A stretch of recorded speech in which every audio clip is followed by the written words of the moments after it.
Good afternoon and welcome to the New River Stadium here in London for Brit Bowl 33 weekend. We've got 4 fantastic games lined up for you this weekend, 2 today and 2 tomorrow, and we will shortly come to those before we go any further. But before we do go any further, just want to welcome our studio guest this afternoon. We all know Carl Walkinshaw. Afternoon again, Carl. Hello, Matt. Good to see you again. Good to see you Brit too. Bowl 33. Exciting. Very exciting. And the person who puts a little bit of glamour into this afternoon's proceedings, we've also got Tash Crump. Afternoon, Tash. Hello. How are you? Good, how are you? All right, looking forward to this? I am. Absolutely. So, we've got the Division 2 and the Division 1 matchups today, and then we've got the Under-19s and the Premiership final tomorrow. So, we'll worry about those next 3 games shortly, but let's turn our attention to this first one this afternoon. Kick-off is midday here in London, and it sees the South Wales Warriors taking on the Bournemouth Bobcats. Before we go into those individual teams, Carl, what do you expect to see from this afternoon's game? I think it's going to be a close one. I think Bournemouth have come on. That's 6-2 record for Bournemouth, 8-0 for South Wales. But I think what we'll see is a really competitive game. We've spoken to both teams. We'll bring you interviews with the coaches coming up as well. But I think we're in for a cracker. So of the 4 games, I think this one and the one tomorrow, the one later on today, should be close as well. I think both of these will be close ones. Looking forward to this one, Tash? Yeah, I think, mirroring what Carl said, it is going to be a close one today and this afternoon, because when you look at both the teams, they've performed extremely well in their like leagues themselves, and then on top of that, you've then got the fact that you've got an 8-0 team going against a 6-2 team. With some controversial things that have happened recently, will the 8-0 team be able to hold their heads? Let's see. It's kind of nice because both these games today, even though there are championships on the line, all 4 teams have already been promoted. The 2 teams this morning are being promoted already to Division 1, and this afternoon's teams are going to be playing Premiership football next year. So the pressure's kind of off, Carl. Well, this is the first Division 1 game that these teams will play. Both these teams now in Division 1, so Bournemouth never played in Division 1, been 10 years history of the club, and they've never played in Division 1. This will be their first Division 1 game. So we'll see how they perform, and we get a sense as well, we get an idea of how these teams are going to perform in Div 1 against, because we've seen some Div 1 competition this year. We get to see whether they have the calibre and what the gap is between where they are now, where they need to be next season when they actually play Div 1 live. But in terms of them being competitive, I think they will be. I think they want to come and win. It's not just another game. I think they're in the bowl. They're in London. They've travelled all this way. Absolutely. They want to put on a good show. And in terms of this weekend being held down in the capital for the first time in a long time, how does that suit the Brit Ball community, do you think, Tash?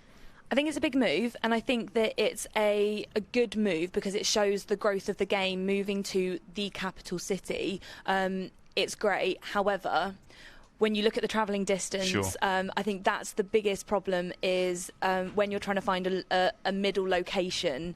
If you're talking about East Kilbride Pirates coming tomorrow, that's not exactly a central location for them. However, it is a great move. It's showing that the game is getting bigger, and it's showing that we are growing as a sport at the moment. It'll be interesting to see that Under-19 game tomorrow. I know we've turned our attention away a little bit from the Div 2 game, but it'll be interesting to see whether or not that travel for East Kilbride coming down to London to take on a London team in the Blitz, whether that will have an impact on the performance tomorrow. Well, even Tamworth is staying overnight. We know that Tamworth, for the game that they've got to play tomorrow, is staying overnight Saturday night in London, and they could have come down from Tamworth, which I suppose is like a 2-hour drive, something like that, 2.5 hours. So I expect EKP are either leaving really early or will be staying overnight, but we'll find out tomorrow exactly what their arrangements were and whether they can pull off the big one down here in the south. Absolutely. So let's get back to this Division 2 matchup this afternoon, which kicks off, as I mentioned earlier, at midday. And we'll turn our attention to the South Wales Warriors to begin with. So currently, the South Wales Warriors, as we mentioned, undefeated, 8-0 on the season. Some big offensive performances put in there, Cole. Yeah, if you look at the scores, you know, I think they've got 200, nearly 300 points over 8 games. That's nearly 39 points a game. Someone will correct me. It's 39 points a game. Defence is none too shoddy either, giving up less than a touchdown. So this is a good team with good pedigree, and no one's come close to beating them. The closest actually was in the playoffs against the London Blitz. Absolutely. Yeah, for sure. I mean, you look at this and you look at their growth throughout the years, and actually they've been a team for a long time. They've bounced about divisions, and I think they'll probably be happy now just to be on the up again and actually growing, starting to move up the divisions. They'll probably, I mean, if they can do like what Manchester Titans have done, where they've literally gone from strength to strength, I think that they're the kind of team that will want to do that. I think they want to move up. They want to go now in Div 1, show their worth next year, and then move up. So you can see the season that they've had in it's possible they could do that. Absolutely. The biggest rival this year has been Torbay, and Torbay ran them close on a couple of occasions, Cole. Yeah, 10-6, a win over Torbay. That's the closest that anyone's come to really beating them, including London Blitz B team. So they had big wins over the Cornish Sharks. That was a 50-burger, 51-0. Worcester Black Knights, they beat 55-0 very early on in the season.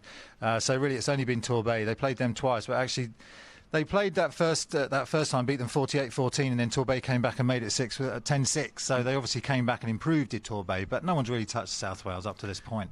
It would be remiss of us not to touch on the controversy that's come to light over the last couple of days. We're not going to go into detail too much, but when we spoke to Coach Roberts earlier on, you could see he was nervous, and it had affected him in a bit of a way.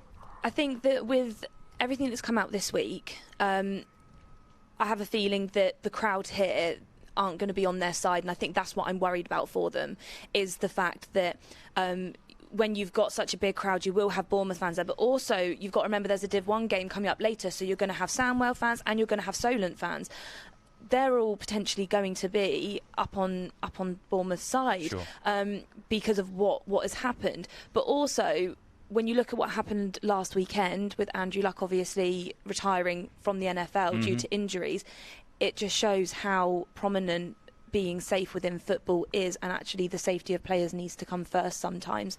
So I think that South West Wales will probably be going in with a bit of a shaky start because of everything that's happened. But as long as they can keep their head, and as long as they've got the right attitude and they've got and they play how they've been playing this season, they're going to be fine. OK, so I mentioned we managed to catch up with Coach Roberts earlier on this morning, so we will quickly zip to him and hear what his thoughts were on today's matchup. Good afternoon. I'm joined by head coach of the South Wales Warriors, Coach Roberts. Thanks for joining us this afternoon. Welcome to Brit Bowl. Another very successful season, another perfect season, backing up the 2018 season. Obviously fell a hurdle short on that one. What's been different this year to get you over the hurdle from last year? I think we just approached it different from pre-season. We started strong in January. We had another good recruitment year. And we kind of took the disappointment from the Portsmouth game last year in the semi-finals and just kind of put it into every game. We approached every game with a different attitude, and it's kind of paid off through the season. You know, we've had a couple of tough games. Torbay especially the home game against Torbay was really tough, but it kind of showed our character to come through. Are the South Wales Warriors based on one unit or another, or is it a very rounded sort of squad, or is it offence led by defence? It is a rounded team. You know, we have got good special teams. We've got a good offence led by Dean Jackson. Sure. I think South Wales has always kind of been a defensive unit, you know, since I joined many moons ago. And I think the offence take something from the defence on the field. You know, we've had the points scoring against us again has been quite low this year, and really that fed us well for the playoffs when we didn't concede a TD. So obviously already promoted, you're going to be playing Division 1 football again next year. What do you need to do to be successful and obviously stay in that division, or even get promoted to the Prem, different to what you're facing Division 2? Again, we need to recruit. You know, I'm not saying we're an aging team, but we have got some guys that are approaching 30, 35, so they are starting to think now that they got family they want to spend time with. So yeah, we need to recruit well. We need to improve on our links with the university teams in the local area. But I think we just got to take the same focus really into next season as we did this year. You know, 2 years ago we went 0-10 in Division 1. Yeah. We've got a big number of these guys in this squad were there that year. We've learned a lot. Coaches-wise, we've learned a lot as well. So yeah, we just got to go into the season being optimistic and see how things go. Not that today's game doesn't matter, because obviously it does, it's a title, but you've got the Bournemouth Bobcats this afternoon. What do you know about them, and what are the keys for you for South Wales in order to take this ground this afternoon? I think from what we've seen on film of Bournemouth, they've got a rounded team as well. They've got good offence, good defence. I used to coach their DC, Sam Williams, back in his Cardiff Cobras days, so I know they'll be an aggressive defence as well, and I know Sam will get them, you know, playing well. Yeah, you know, we are both promoted, so it does take the edge off the game slightly. but everybody wants to win that ball. Absolutely. And finally, you mentioned about Dean Jackson. Are there any other players for us to look out for this afternoon? Those guys who don't know the South Wales Warriors very well, what should viewers look out for? Well, you know, we've got Dean Jackson at quarterback, Josh Hughes at running back. We've got some good wide receivers as well. Mick Duncan, he's come over from Ireland. He's living in Cardiff, so luckily he's playing for us. Mike Hiles, you know, we've got a well-rounded offence. On defence, our captains, James Henderson, Nick Ewbury, Andy Price anchors the line at the D-tackle, although he's 43. You know, Dan Dacey, he's always dangerous on a punt return or kick return. So, yeah, we've got a couple of playmakers to look out for. Plenty for the Bobcats to worry about them this afternoon. Yeah, hopefully. Well, we won't keep you any longer. Okay. No, obviously, preparations are well underway. So thank you ever so much for your time. Thank you. We wish you well for the game. Cheers. Thank you. All right, thanks. Cheers, buddy. Okay. Nice. All good? Thanks very much. You. All right, good luck, buddy. So there we go. Great to hear from coaches, as we always do, and it's lovely when they allow us access to their pre-game preparations. Just one thing to think about, actually, in this matchup this afternoon. The South Wales Warriors 8-0. Bournemouth Bobcats 6-2. The Bournemouth Bobcats' 2 losses came at the hands of the Blitz, who the South Wales Warriors dispatched in the semi-final last week. Will that play on the Bournemouth Bobcats' mind coming into this afternoon? South Wales will be favourites. There's no doubt about it. I think most people agree that is the consensus, that South Wales are the favourites coming in here. They're unbeaten. They're a very aggressive team, as we saw against London Blitz. They'll come in and they'll want to take it, and Bournemouth will have to earn it. But I don't think there's any doubt that South Wales are the favourites for this one. So stay with us, because after this short ad break, we'll be back to dissect the Bournemouth Bobcats and their chances of lifting this Division 2 crown.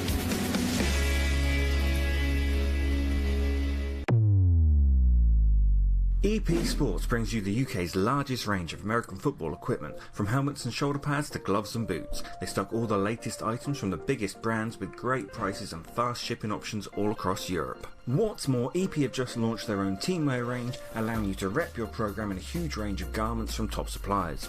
You can even set up your own team shop, and to kick things off, EP are offering up custom team polo shirts at just £10 a pop. To learn more, check out epsports.co.uk.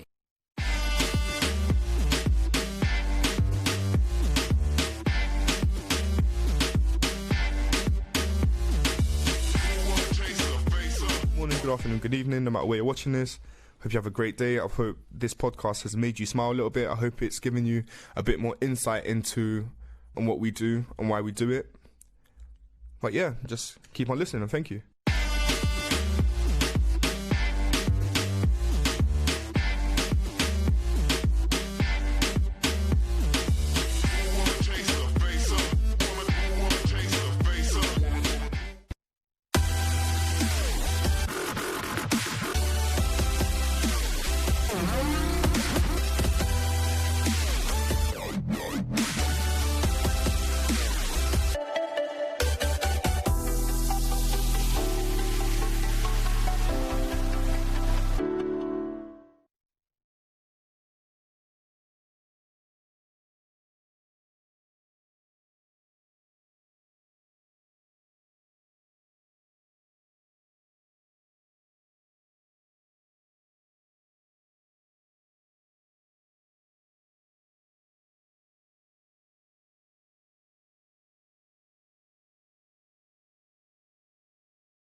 Welcome back to New River Stadium here in London for this afternoon's Division 2 game between the South Wales Warriors and the Bournemouth Bobcats. Just before the ads, we had a little look at South Wales, and now we'll turn our attention to Bournemouth.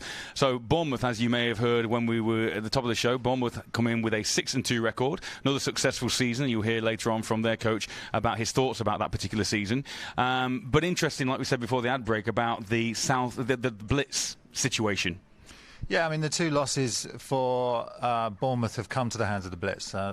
Other teams couldn't really compete with them, and they weren't huge losses, but they were dominant enough that the Blitz looked like that the Blitz would actually end up in this game. Sure. And I think it was a bit of a upset that South Wales actually beat the Blitz.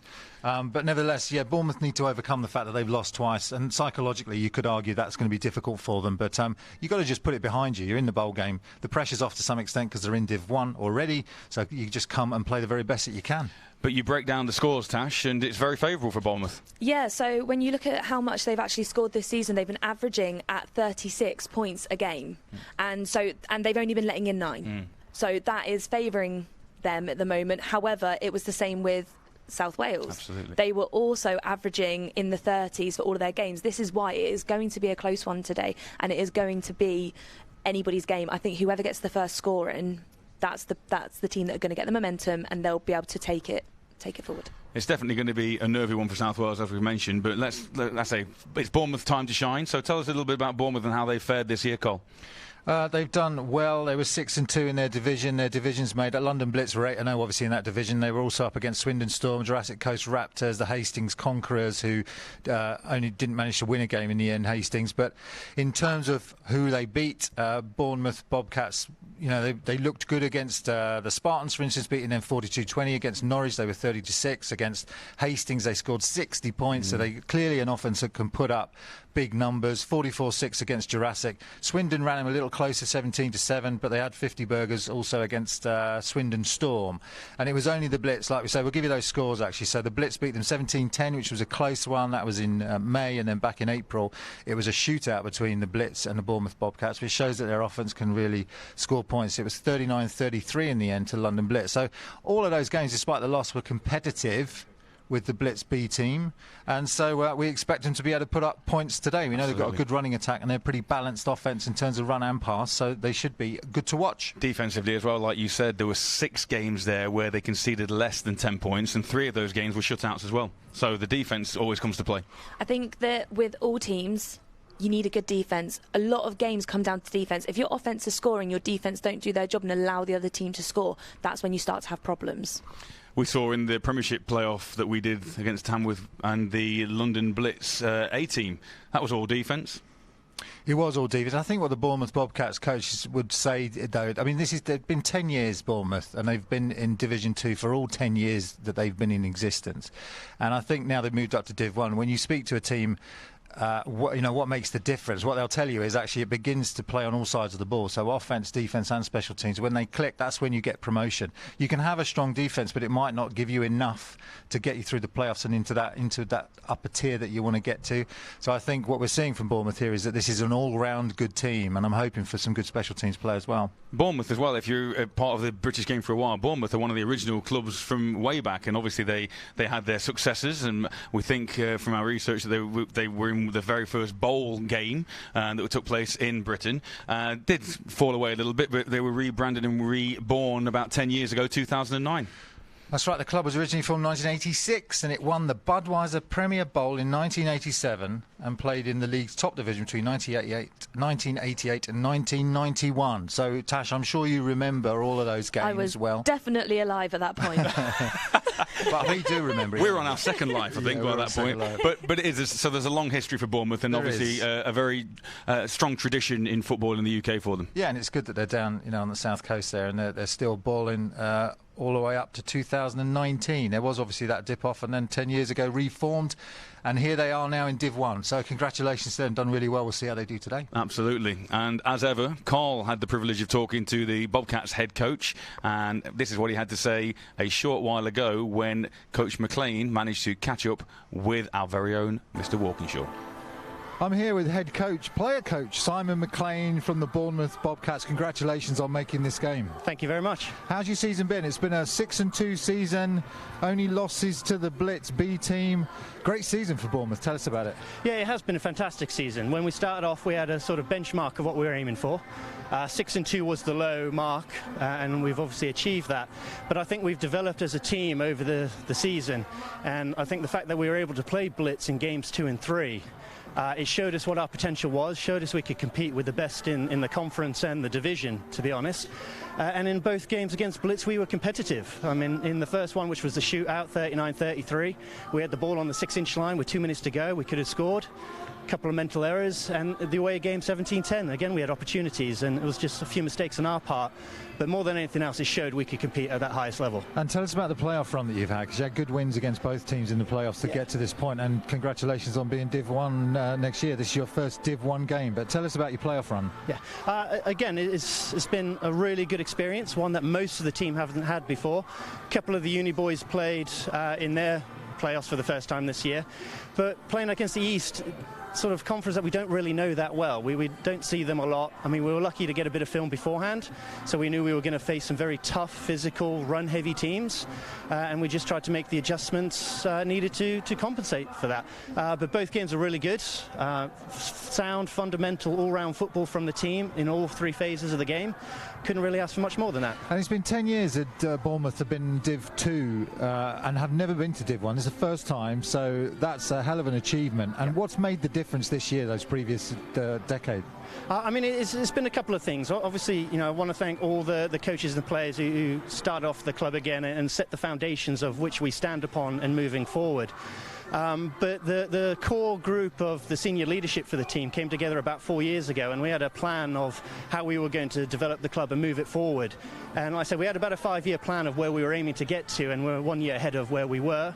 We've managed to have a winning record in those 4 years, missed out on the playoffs just once, and got there this year. So it's been a fantastic experience, and good working with the guys. Excellent, a good season, and we turn our attention to the bowl game today. Obviously the South Wales Warriors coming in here looking for the win as well. So tell us, what do you know about South Wales? What threats do they pose to yourselves?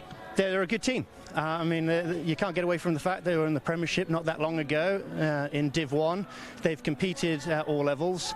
They're a strong, physical, well-drilled team, and we can't take anything lightly. There's nothing that's going to be given today, so we have to go out and execute in all phases of the ball, do what we know we can do, which is a fast-paced, high-octane game on both sides, offense and defense. And I think as long as we do that, we'll be all right. Excellent. And in terms of what you're bringing, are you going to be? Is it usual game plan for you, or will you have something up your sleeve? I mean, we've looked at their film. We were lucky enough to get hold of a few games of footage and looked at what they do. And fundamentally, the scheme is the same. There's no massive changes.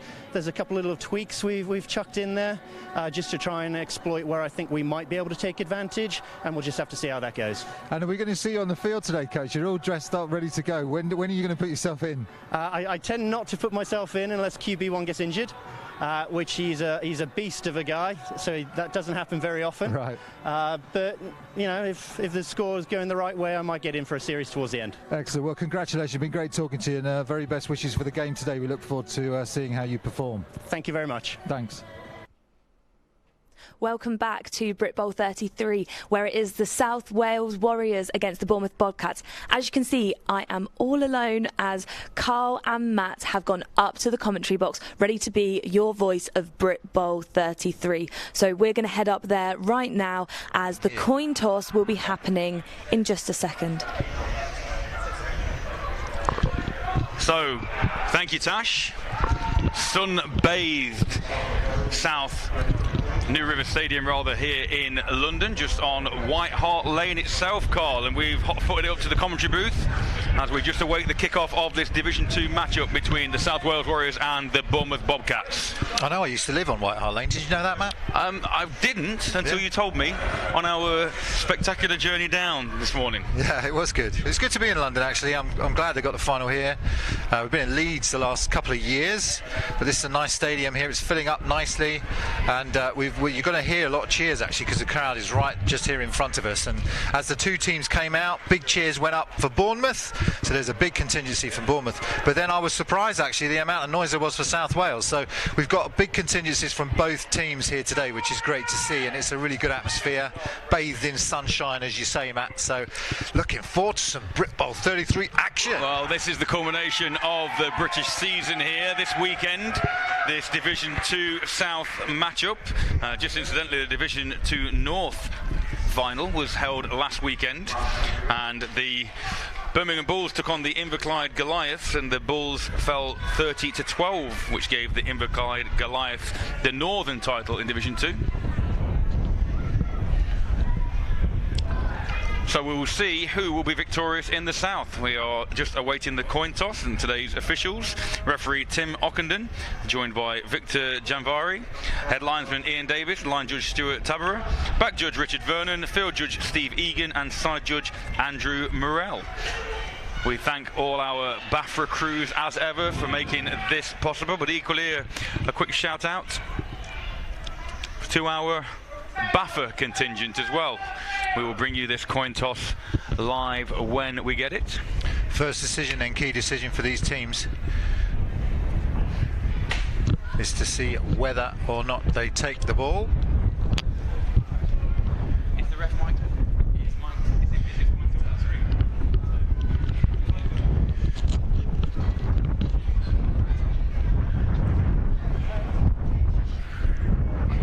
Can you hear it? So we'll get you a decision. So the referee's just about to flip the coin. There he goes. See who gets the toss. South Wales have the call, and it looks like South Wales have won the toss, and they choose to defer, which means Bournemouth will get the decision into this first half. So here we go. Let's see. He's now going to turn.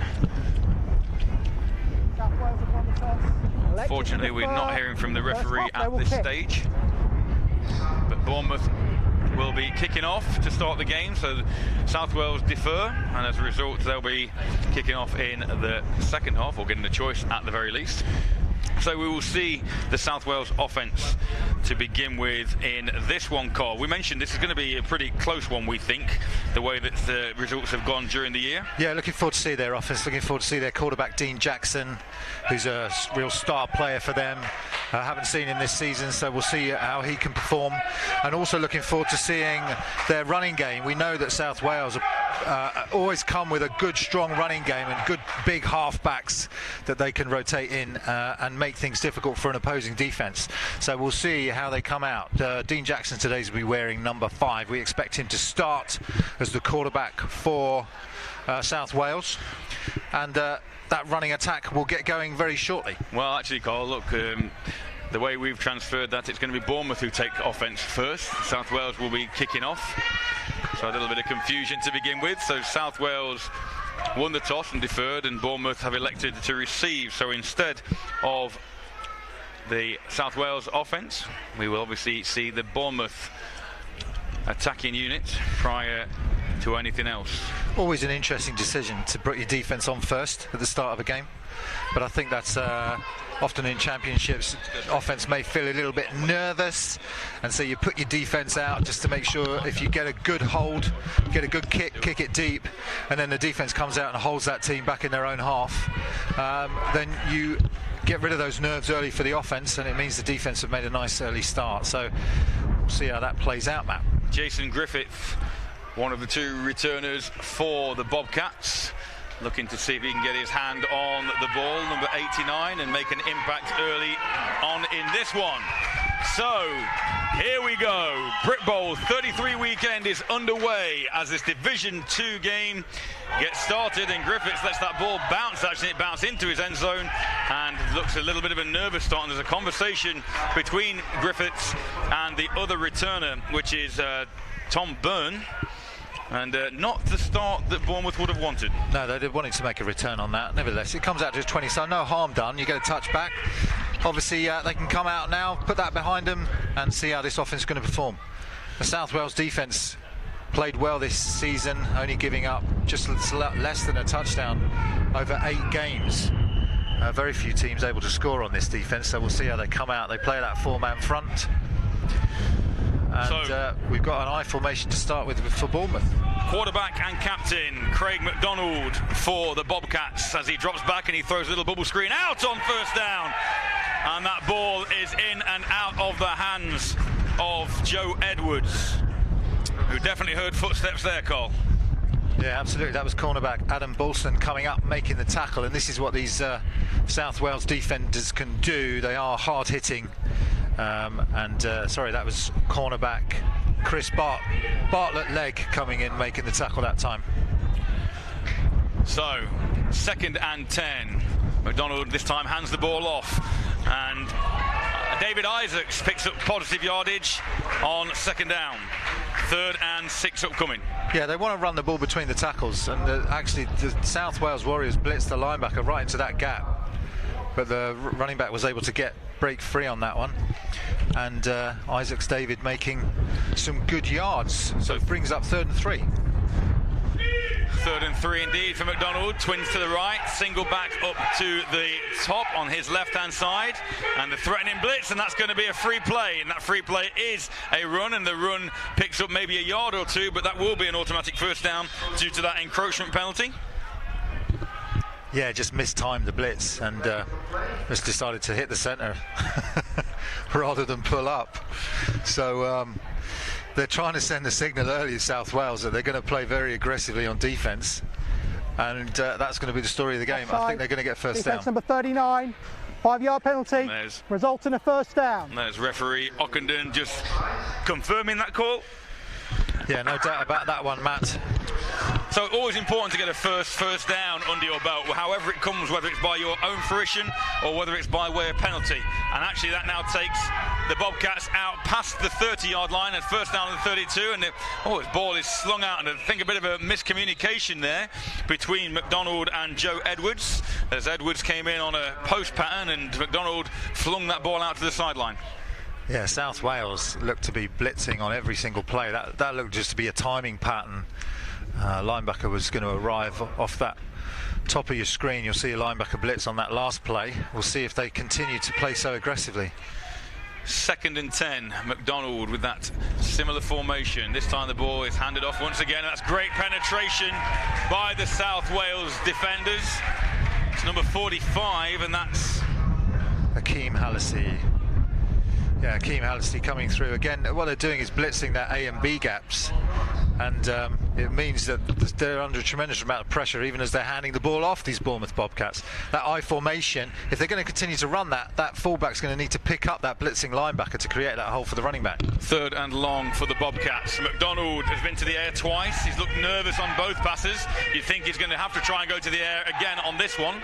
The sun in the eyes of the Warriors, and he does drop back, and he's got pressure in his face, puts the ball out, and that's battered down. That ball just hung in this London breeze this afternoon, intended for Ignacio Manchero. Yeah, Adam Belson makes a nice play on that, but actually what created the early throw was the pressure again from these blitzing South Wales Warriors. They sent 6 players on that 3rd down play, 3rd and long. So they're setting their stall out early. We're going to come after you, and we're going to come after you heavy. Back deep to receive for the Warriors, CJ Caparas and Daniel Dacey, but that's a short kick, and it hits the leg of the South Wales defender, and he manages to shepherd it out of bounds, out of the way of danger, and we will see Dean Jackson and the South Wales offence for the first time this afternoon.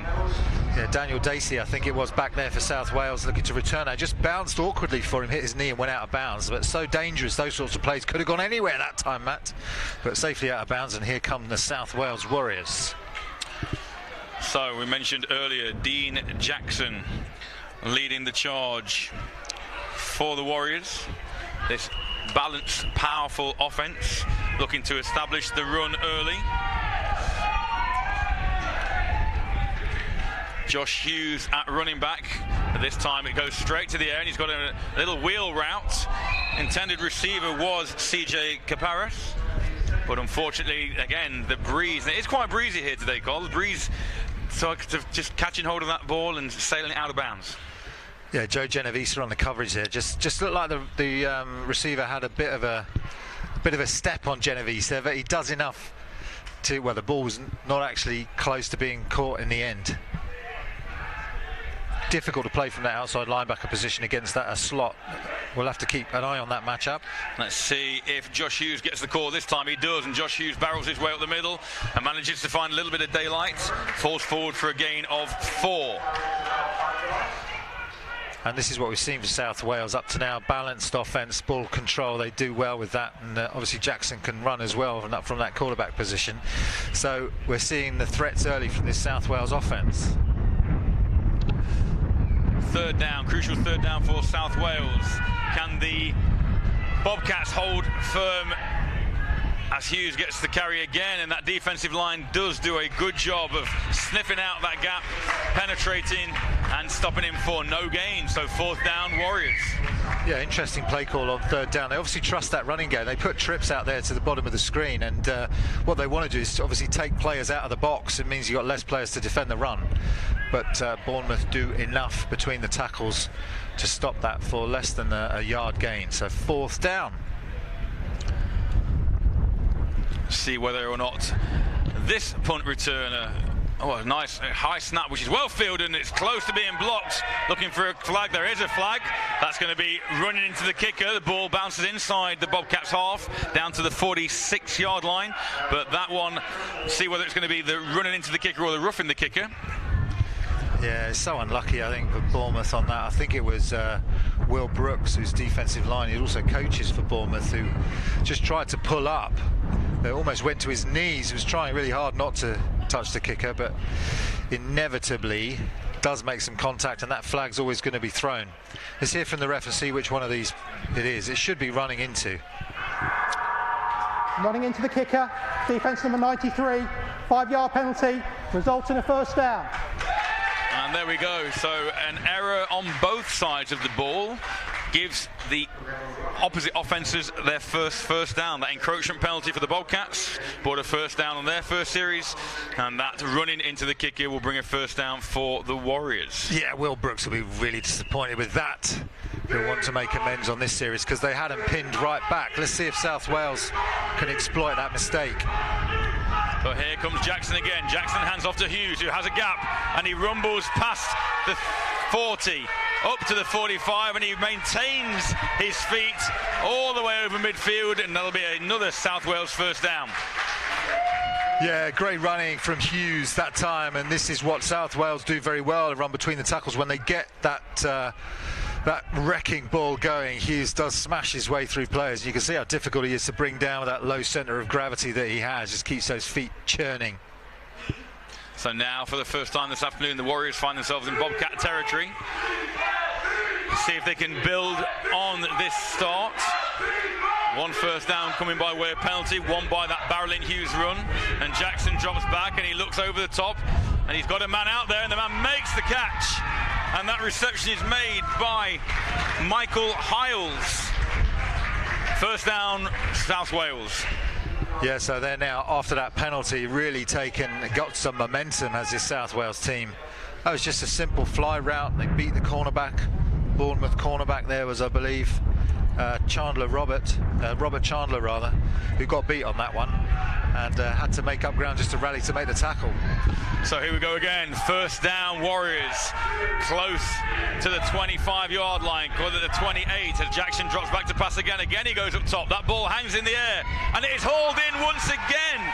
This time Michael Duncan with the reception, and it'll be 1st and goal, South Wales. That is a beautiful catch. Over his left-hand shoulder, lofted up into the air, defender hanging off him, makes the catch all the way down to the 4-yard line. 3 plays in this team has just gone 60 yards, and now this Bournemouth Bobcats defence really needs to dig in to defend their goal line. Just shows you how important defensive penalties are. They had them stopped on 4th and 4, and unfortunately that error, 4 plays later, the Warriors are knocking on the door. 1st and goal on the 5-yard line. Jackson once again under centre, 2 receivers either side, and this time he pitches the ball out to Hughes, and Hughes cuts back at the 4, and he's stacked up at the 2-yard line, stretches out for the goal line, and it's going to be 2nd and goal, just a yard short, Cole.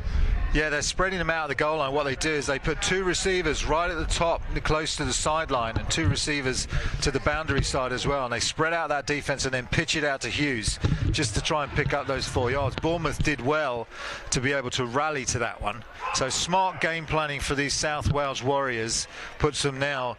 They're now camped at the 1-yard line, and they'll be keen to get the ball to their runner and get it in. This time pistol formation with Hughes behind Jackson. So here we go then, 2nd and goal. Ball handed off to Hughes again, and Hughes drags men with him and he falls. It's going to be close. Touchdown, Warriors. Yeah, as soon as you see that pistol formation, you know it's going to be a handoff to Hughes, and why not? He only needs a yard, and he gets that yard. It did look very, very close where I was, where we're watching from here. It looked close to see whether Hughes' knee was down or not, but the referees give him the benefit of the doubt. So that's the first score on the board, and it's that man Hughes that does the damage early for these Bobcats. First quarter, first score. Extra point being attempted by Michael Duncan, who was key on that drive. And the kick is up, and the kick is good. South Wales Warriors 7 and the Bournemouth Bobcats 0. And what a drive that was on their opening possession. Yeah, and it all came about due to that punt running into the kicker mistake that captain number 93 Will Brooks made. And it meant that after that play they went 60 yards very, very quickly, and then 2 runs to Hughes, a pitch, and then straight up the middle, and it's touchdown for South Wales. We'll see whether Bournemouth can respond to that. They did get a first down on their first drive, so they can move the ball against this South Wales defence, but so far South Wales playing very aggressively early. So Griffith and Byrne back deep to receive once again. Hopefully for Bournemouth their communication will be a little more efficient this time, as the Bobcats find themselves down early in this one here from New River Stadium in the capital of England this afternoon. A lovely late August day. The ball hangs up once again in the air, and Griffith is going to field this one. He fields it at his 17, and he's got a little bit of room. He hesitates, gets out to the 25, falls forward, and will start their next possession on their own 36-yard line. Yeah. Better from the Bobcats. What have they got to do, Carl? What's the strategy now? Obviously they'll have a game plan. Don't go away from the game plan yet, surely. No, you stick to what you came here to do, which is to play good football the way you play it, which is that I formation, get that running game going, and that will free up your play action to go deep against these Warriors. What they're finding early on, and you often find this, is aggressive, strong defences. South Wales come out and will dominate early, but you stick to your game plan, and once you get that play going and the momentum going, things begin to happen. So McDonald then hands off once again, and this fantastic pursuit again as David Isaacs has nowhere to go off left tackle, and he's dropped for a loss. Yeah, at the moment they're so box heavy, the South Wales Warriors. They're putting a lot of guys in the box to defend against this run, but they're also blitzing linebackers, so the defensive line are getting penetration, then the linebackers coming in cleaning up, and Bournemouth need to tighten up if they're going to ensure that they get some yards. 2nd and 11. Same formation once again.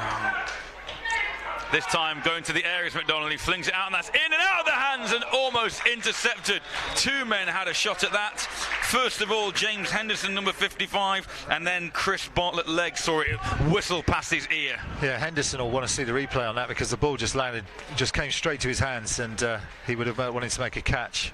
But it's the pressure that's creating the difficulties for the quarterbacks. Again, there is a 3-man defensive line, and then South Wales bring in 2 linebackers. They bring 5 in all, and they just don't have enough bodies back there to Bournemouth to block against this blitz. They have to do something to slow down this pass rush. So 3rd and long.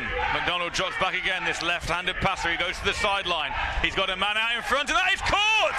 And he makes his defender miss, and somehow the defender manages to haul him down, but a fantastic reception that time. And that is Carl Phillips with the grab. Beautifully thrown ball. The wind sailed away, and Phillips watched that one into the basket. Yeah, and that time they did pick up the blitz. 5 men sent from South Wales. They pick up the blitz. It gives the quarterback time, and he's got a nice arm. We've seen a couple of really good throws from these 2 quarterbacks, and you can see how accurate that ball was. Just comes into the basket, and the defender could do nothing about it. Good job, Bournemouth. Edwards out wide to the left. Phillips out right to the right, but this time it's David Isaacs who gets the carry up the middle. Good interior pressure once again from the Warriors. Pick up of maybe a yard or 2. Yeah, that's a nice tackle from James Henderson, filling his gap really well. Nice form tackle to bring the runner down for just a yard gain. Brings up a 2nd and long. But the Bobcats in business. It was looking a little dire after those first 2 series, but how quickly one play can turn the fortunes of a game. Now inside the red zone of the Bobcats, 2nd and 8. McDonald again under centre this time, and he drops back to pass. Little bit of a play action, and zips it out to the right, looking for Ignacio Moreno. Yeah, when they get the pass rush under control, this quarterback can get the ball out. But if he's under pressure, he's just struggling, and his timing is off. But we know that he can make plays if they can control this pass rush, which is what they're trying to focus on. So 3rd and long now upcoming for the Bobcats. You feel almost critical at this side of the game, although that will have given them some confidence. Here comes the blitz, ball over the top, and that ball came out wobbly as the Warriors sent what looked like an all-out blitz there, Cole. Yeah, they keep trying to get the ball out there wide, and it's the right thing to do. You want a quick pass, but it's taking so long for the ball to get over to that sideline. Maybe because the wind, but they're trying to throw the ball to the field side. So it's a long throw actually for the quarterback. It's 30 yards, through the air for minimal gain, and they've got defenders out there. So that's not working for Bournemouth currently. We'll see whether they change it. 4th down then, and the offense stays on the field inside the red zone. McDonald drops back to pass again. He looks, he throws off his back foot, and that one is battered down, and it's that man Henderson once again with the defensive play, and that'll be turnover on downs. Warriors ball. Yeah, 3 times they're going to the same play. We just talked about it. It's not working for Bournemouth, and it doesn't work on 4th down. They're going to need to have a think about coming up with something a little bit more creative than that, because these South Wales Warriors are all over that throw to the sideline. You may have seen earlier on, a couple of plays ago, flash up on our screen about getting involved with the show here. If you're new to Onside Productions, if you're new to the Brit Bowl game in general, which would be great for you to get in touch. Let us know where you're watching from, who you're supporting. Are you a neutral in this one? Are you looking forward to the Div 1 final later this afternoon between the Sandwell Steelers and the Solent Thrashers? Get in touch with the show if you would like, as Jackson pitches this time. We've got a new back in the backfield there, and that new back does not have any look off that right-hand side on that pitch. Yeah, Bournemouth look like they've come to play on this series. I think they had a conversation on the sideline, but that's a 2-yard loss that they drop Hughes on. They've seen now what South Wales want to do. They want to pitch the ball out. They want to run between the tackles, and they also want to pitch the ball. New running back in the backfield this time for South Wales. Let's see what he can do. So handed off once again. This time it's a little counter play. And number 86 it is, Christopher Rees. Christopher Rees manages to gain a couple. Gets possibly back to the original line of scrimmage before he's ushered out of play. Joe Genovese, a nice pursuit that time from the linebacker on the right-hand side for these Bobcats. He's had to defend against the pass, but he's really there to defend against that run. And he did his job that time, so minimal gain, 2 yards. So Christopher Rees, both those last 2 carries, and he stays in at running back, just to the right-hand side of Jackson, and Jackson on 3rd and 9 has 3 receivers out to his right, 1 to his left. He drops back, and he's looking on the little slant, and he throws that behind Bevan Murphy. Yeah, they're just trying to isolate that receiver, so they go trips to the top. You'll see it here on the replay. Trips to the top of the screen, looks that way, but then goes back to that single receiver, and that's just well defended. But they're trying to isolate the receiver to the single side and try and exploit the fact that all the defenders are the other side of the field, but not on that down. Now, good defense.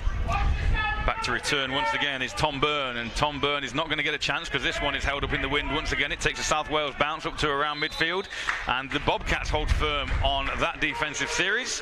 And back on the field come McDonald and the Bobcat offense. 7-0 still in this one here at Brit Bowl 33 weekend from the New River Stadium here on White Hart Lane in London. I like the way this game is shaping up, Matt. It's competitive. Both these teams look equally matched in my mind. I think just if Bournemouth can get their offense going in the red zone and they get closer towards that goal line, they need their running game to get going on this series. But certainly Bournemouth Bobcats defense doing a good job that time on halting any South Wales progress. So here comes McDonald and the Bobcat offense for their next offensive series. He drops back to pass straight away, and he looks one way and he goes back across the other, and it's in and out of the hands of Joe Edwards. And again, this breeze is particularly playing a factor in it. It looks like Edwards may have landed awkwardly there, and he's holding his right arm, and that's not good for Edwards. But I say, yeah, it's the breeze definitely a factor on this one. Yeah, you can see, look at the way they pick up the blitz, much better this time, and it means the quarterback can get the ball over the middle, and that's close to being a reception. It was a last-minute defence.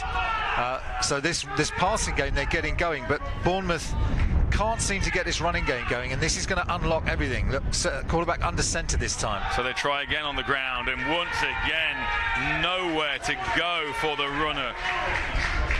David Isaacs once again is tackled for a loss. And Akeem Hallisey from that defensive end position, again causing havoc against those runs. They've got to do something to slow him down. He's been in the backfield too many times now. So let's keep an eye on that matchup between 45 and that right offensive tackle. So the pressure once again on the arm of McDonald on 3rd and 13.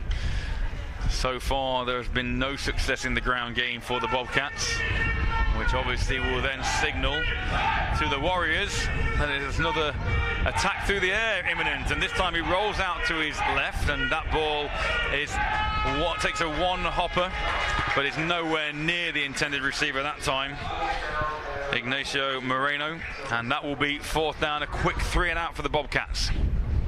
Yeah, I mean, a right idea on 3rd down, just not executed well. Again, pressure coming too quickly from South Wales. And obviously, if you have pressure from a defence like that, one of the ways you can handle that is to roll out your quarterback. With the pressure coming so quick off the edge as well, that quarterback couldn't get the ball away.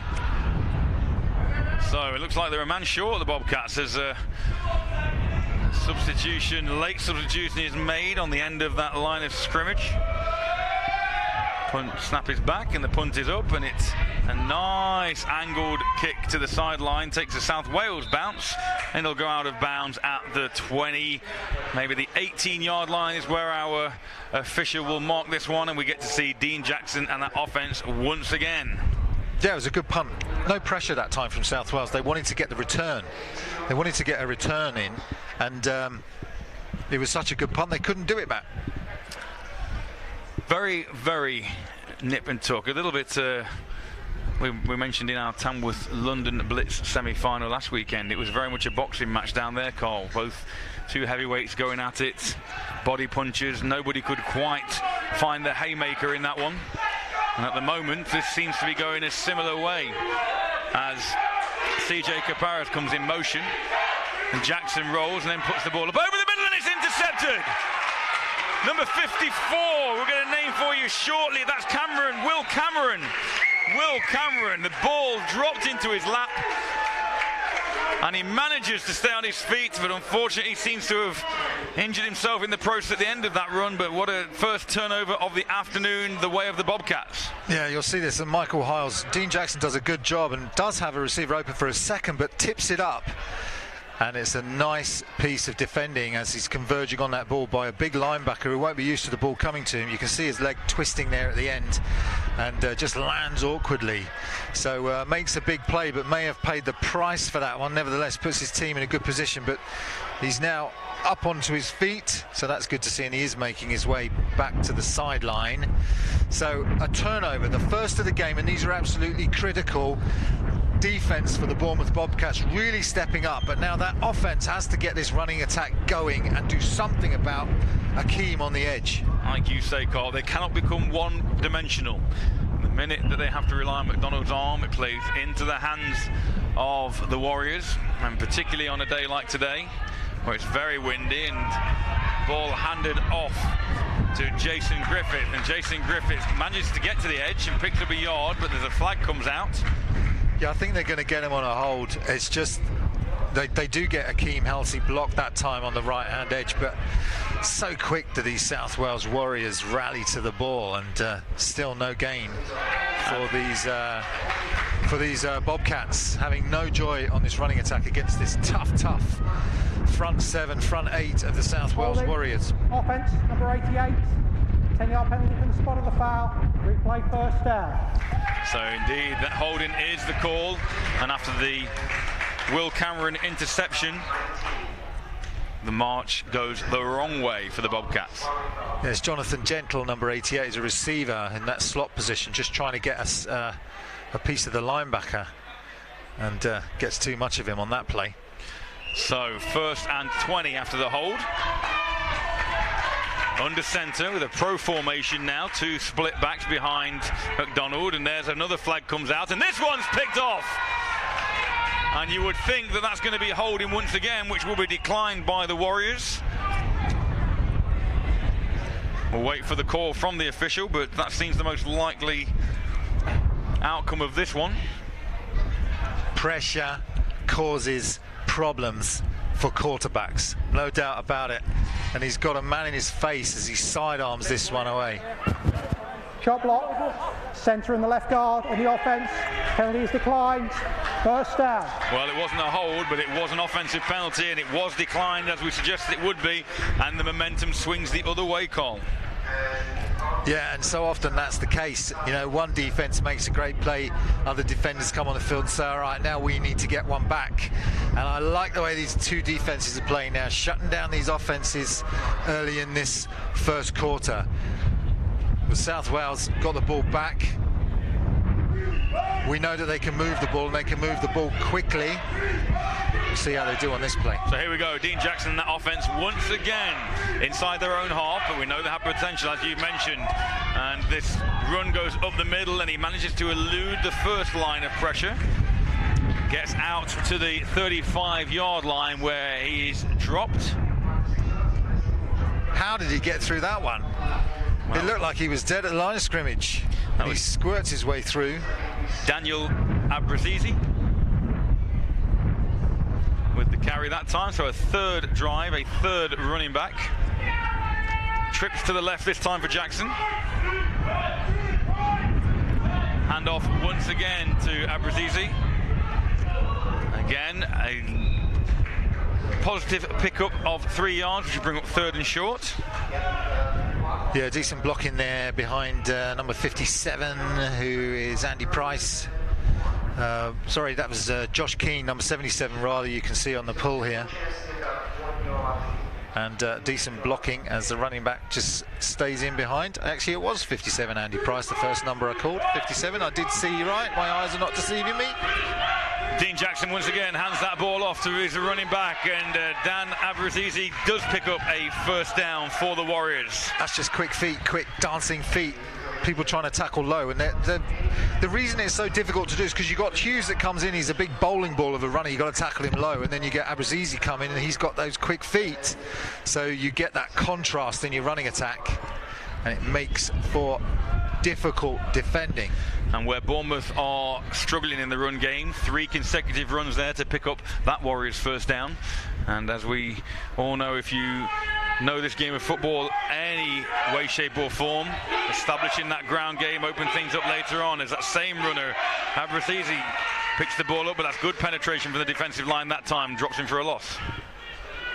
Yeah, South Wales is trying to use that wide receiver bunch formation, you know, twins to the top, twins to the bottom, and just putting them way out, so defenders have to go out. But 7 defenders in the box is all they need, the Bobcats, to defend that one. 2nd and long.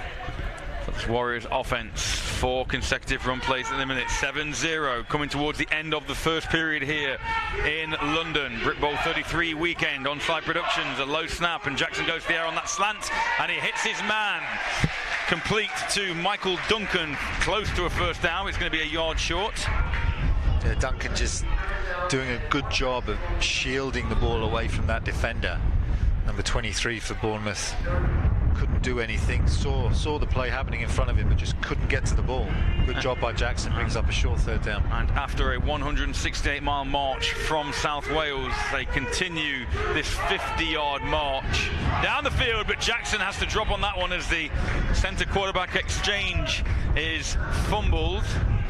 And that will have them going backwards and from 3rd and short on a critical 3rd and short on midfield. You can see this snap. I don't think it ever really gets off the ground. That's 2 consecutive low snaps, and Jackson has no option, and on comes the punt unit. Interesting as we get a break from the official. Like, it could be the end of the first quarter, in fact. Time has expired in the first quarter. So there we go, end of the first quarter here in London. The South Wales Warriors 7, the Bournemouth Bobcats 0 in this Division 2 South Bowl final. But as I was saying, Cole, we think about we're in London, and South Wales have travelled 168 miles to be here. Bournemouth have amassed 114 miles, so not too bad in favour of one team or the other. We'll see whether or not either of those journeys takes its toll as the game progresses. But as we mentioned, that run game of the Warriors, as time goes on, will wear down that defensive front of the Bobcats, and that will tend to open up more holes and then open up the passing game even further. Yeah, I mean, so far Bournemouth doing enough to keep the game tight. South Wales just tried to on that drive, just really get more dominant with their run, and they would have done had it not been for that third down mistake. So here we go, fourth down then. Punt upcoming. The kick is up, it's away. It's a nice high punt again, which once more will hang in this breeze over the New River Stadium here on White Hart Lane. And it falls out of bounds at the 22-yard line.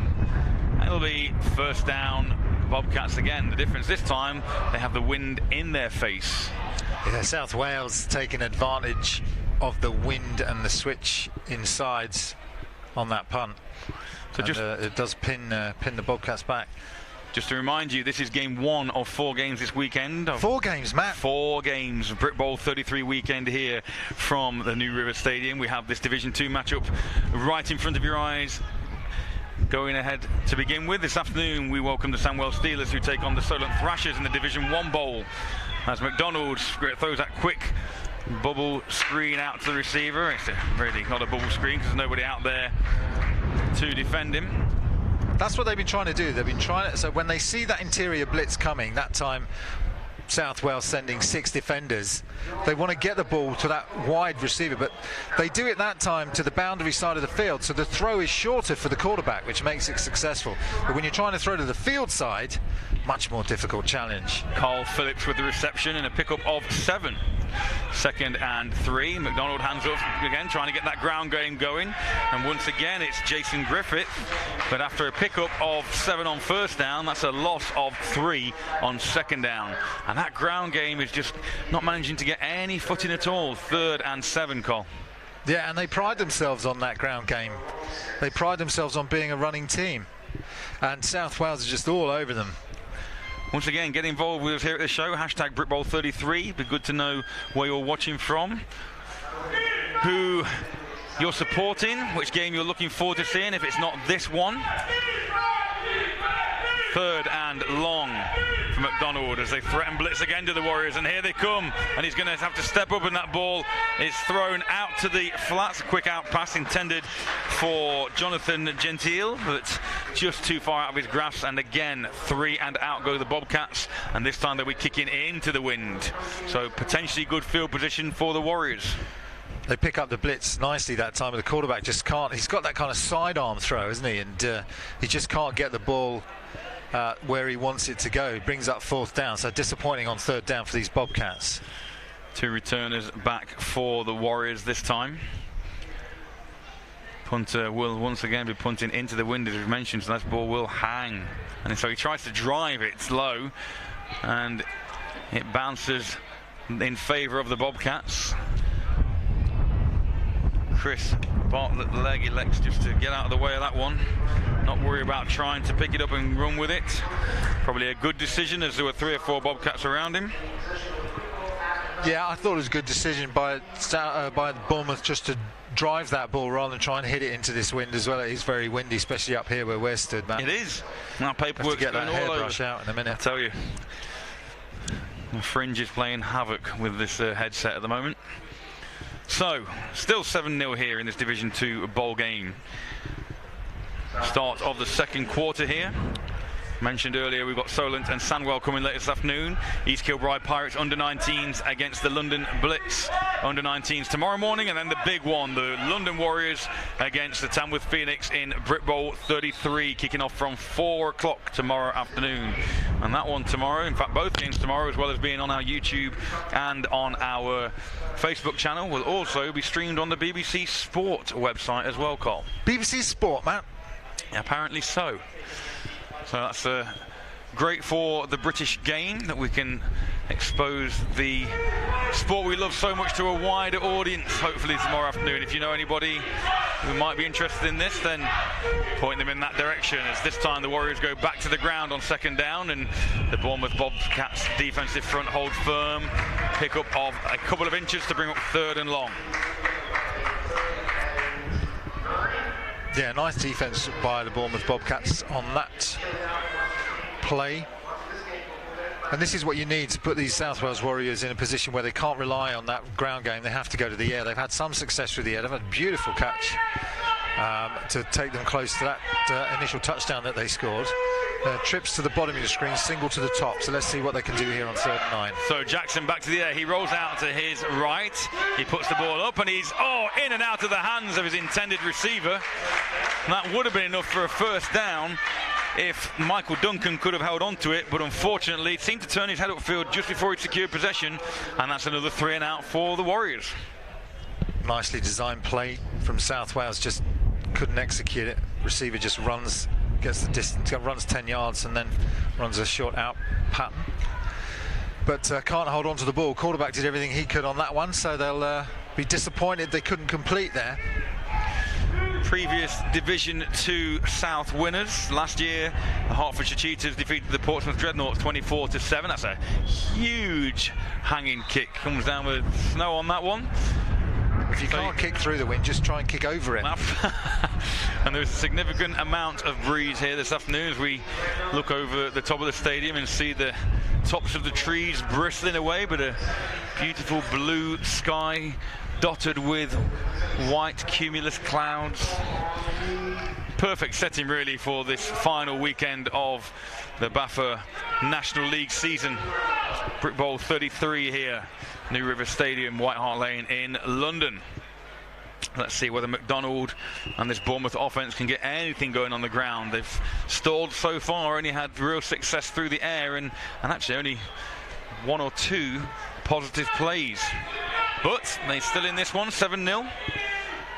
McDonald under centre, and he elects to run it himself. Maybe thinking to himself, well, if my running backs can't get the ball going, I'll try and use my own legs. And he is going to pick up 2 yards on first down, so 2nd and 8. Opens the playbook up a little more. He's a big, strong quarterback, and he can run the ball as well. But they are struggling, and they're going to try and do anything to get this ground game going, and maybe by even having the quarterback as a threat, it means that the South Wales Warriors have to defend that additional gap and that additional man, and maybe that can free something up for them elsewhere on this defensive line. So 2nd and 7, in fact, after a 3-yard pickup, and this time McDonald puts the ball down. And I think he was expecting contact a little sooner than he got it when he picked it back up, and he manages to get back to the line of scrimmage. But another error from the quarterback-centre exchange brings up 3rd and long. In fact, he's going to be marked with a loss of a yard on that one. So execution, critical. And trying to get a rhythm is very difficult when you keep having errors such as that. But Bournemouth, again, you'd expect McDonald to go to the air with his 2 receivers to the top and 1 to the left. Fullback and a halfback in there from an I formation, and pick up blitz again, and in and out of the hands of 2 receivers, in fact. Blitz picked up well that time at McDonald's.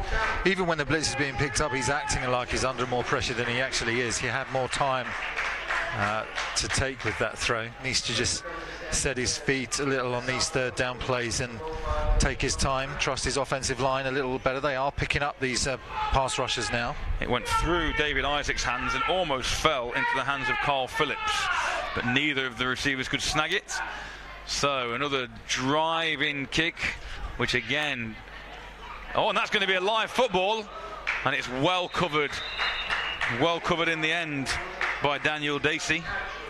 Yeah, just never looked comfortable, did he, the receiver there for South Wales, in terms of trying to catch that football. I think, we'll see on the replay here, you see the ball hangs and hangs and hangs. He just needs to take that extra step towards it, mistimes it, and South Wales cover it up. So they get away with one there, Matt. Warren Coombs comes off with his hand held up, apologising to the coaching staff for that near disastrous event for the Warriors, but nevertheless it's first down, South Wales, just outside their 25 on the 27. 10 minutes left in the second quarter and the ball is handed off this time, but that's the Bobcats' defensive front very much stiffening and rising to the occasion in this one. Yeah, they've played well. They've not given Hughes anything since that second drive that South Wales had where they managed to get into the end zone.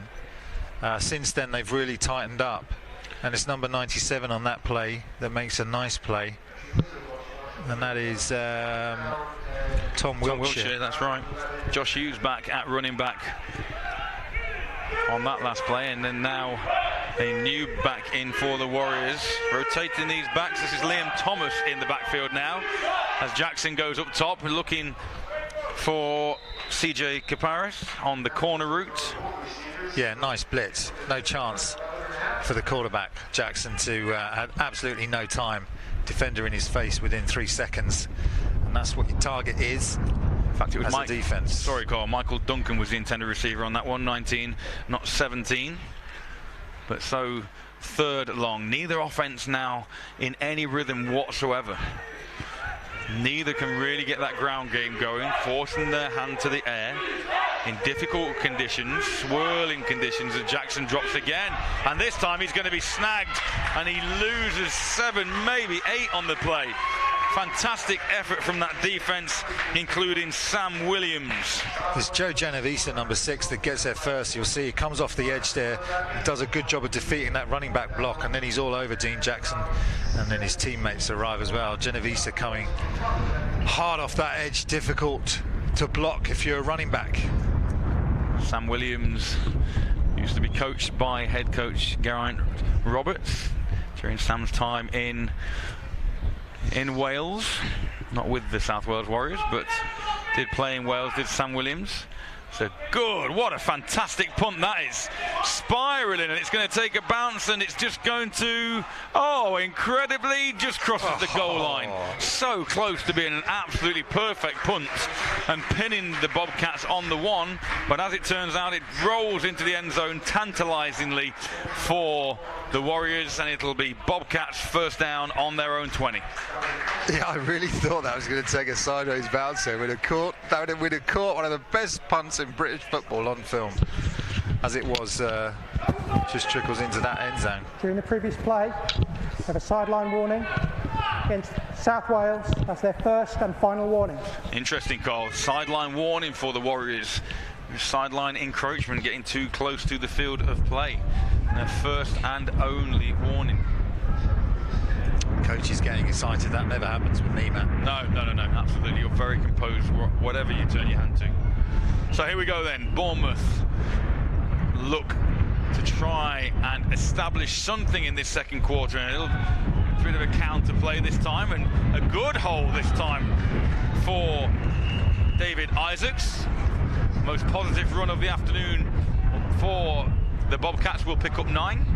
Yeah, he plays linebacker, does Isaacs. He plays running back. He's a captain on the team. He does it all, and on that play just shows a little bit more patience than maybe the Bobcats have done up to this point, and lets those blockers get set, and is able to cut back as well to gain additional yards. So this brings up a really nice, manageable second down. Let's see whether McDonald will go to the air on this one. He's got a chance here, but he is throwing into the wind. And that wind continues to pick up here, and he elects to go to the ground in another big hole. Isaacs once again, I think that is, up the middle, and another nice pickup. So 2 running plays, nearly 20 yards, and do Bournemouth have this South Wales defence potentially unlocked? Well, they've made a change at personnel, and it's making a difference so far with this the running from David Isaacs. He did take a hell of a hit that time from the safety coming up. Daniel Dacey brought him down nice and hard. These Warriors are going to want to take this running back down. So first down, here comes that threat of the blitz again, and that's going to be a false start against the Bobcats. Connor Tarr. False start, offense number 61, 5-yard penalty, remains first down. Unfortunately for Connor, he saw that blitz coming and just couldn't hold his balance long enough as... Well, he's matched up against Akeem Halsey. That's the problem, and he's trying to get... He's obviously... Akeem's made a number of plays so far, number 45 on your screen there. And when you're matched up against a defender of that quality, you just try and get any advantage you can. That time he went too early. 1st and 15, here comes the blitz again. Quick slant out! And that should have been caught by Joe Edwards. Once again, McDonald does very well to get that ball out quickly out of the face of the blitz. And it will hit Edwards right in the breadbasket, and any receiver worth their salt will want him to be catching that one.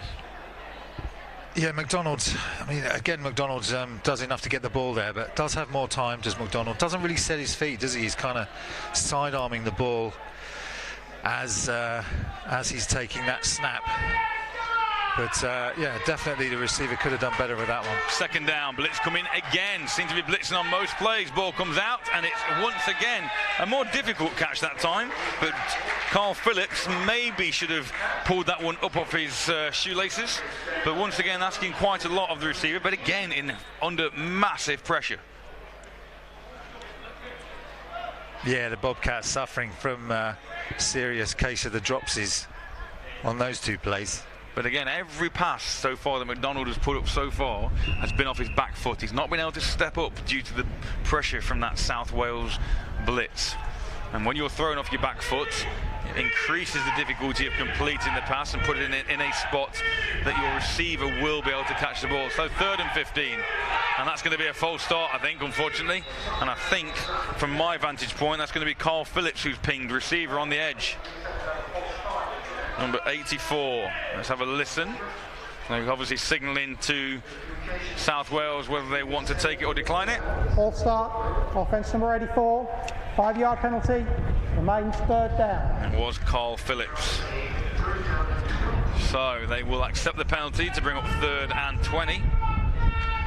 But again, it's the pressure from South Wales that's making this offensive line twitchy. They're trying to get back and set. And the nerves are causing these penalties. So you saw on that 3rd and long last time they went to the draw play rather than trying to put the ball in the air once again. Whether or not that's going to be the same decision, no, this time McDonald does go to the air and he manages to avoid. He tucks the ball, so he's got no intention of running this one, and he tucks it. He gets a pick, gets about 3 or 4 yards, but it will be 4th down. And unfortunately, after that good opening effort by David Isaacs on 1st down and the next 1st down, we then had that false start penalty. Then we had a loss. Yeah, here you can see just tucking that ball and running as McDonald. Not a great deal of options, and the Bobcats end up going the wrong way. So 4 men once again back for the Warriors as a flag comes out again. The ball is driven low, and this time no Warriors fancy that one as that ball bobbles around down to the 36-yard line. But I say there was a flag out. Wait for the call from our officials. Yeah, Connor Tarr, the punter there, just cleverly trying to drop the ball into space, or at least drive the ball into space so that these South Wales Warriors don't have a chance to return. We'll see what this flag is. Look like some kind of pre-snap movement, maybe. Henderson's being spoken to by the official. Legal formation. The kicking team had 5 men in the backfield. That 5-yard penalty be assessed from the end of the run, sorry, the end of the kick. 1st down. So there we go, illegal formation. Too many men in the backfield. Warriors elect to decline that penalty due to where they're going to be picking up the football. And it will be Warriors 1st down on their own 41-yard line. This one's got a little bit stagnant, call in this 2nd quarter. Neither team really finding any positivity when in possession of the ball. Jackson this time pitches the football out, and Liam Thomas gets past the line of scrimmage but will only pick up a yard or 2 on 1st down. Yeah, Sam Williams there doing enough, just coming from that linebacker position, just doing enough to slow that play down. And both of these teams now struggling on offense, not doing as not as dominant from South Wales as we've seen earlier on in Q1 around their running game. Just can't seem to get that going now. The wind disrupting this passing, and Bournemouth looking very nervy on offense, and it means that we've got this kind of cat and mouse we've got a bit of a stalemate going on the field currently. Wind is disrupting my tie as well as Thomas gets the ball once again from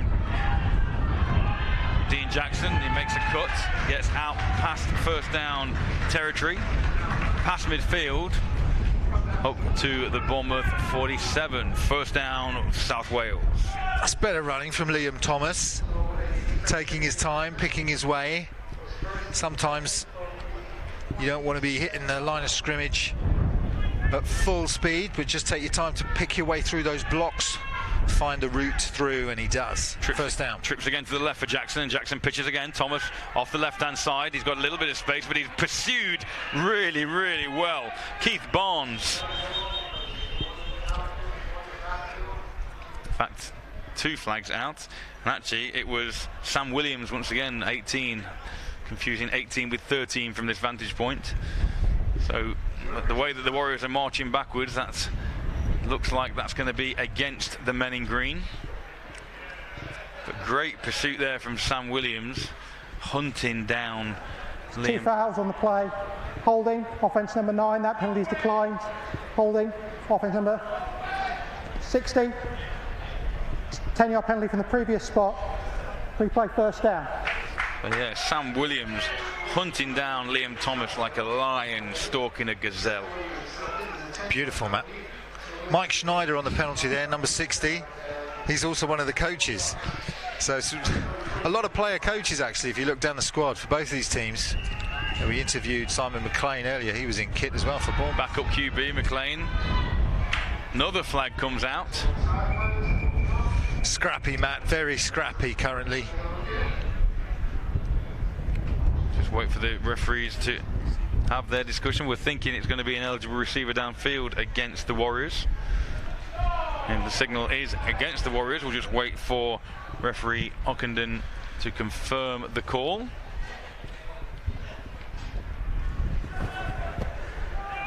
An eligible man downfield, offence number 9.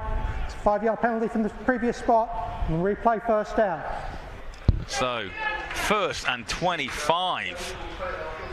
Yeah, the crowd's gone flat here. They want to see some football. They want an end to these flags coming out and want to get this game back on track.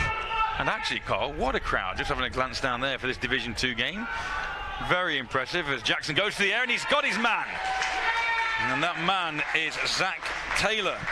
That's better. That's what we want to see. That's bringing the crowd to life.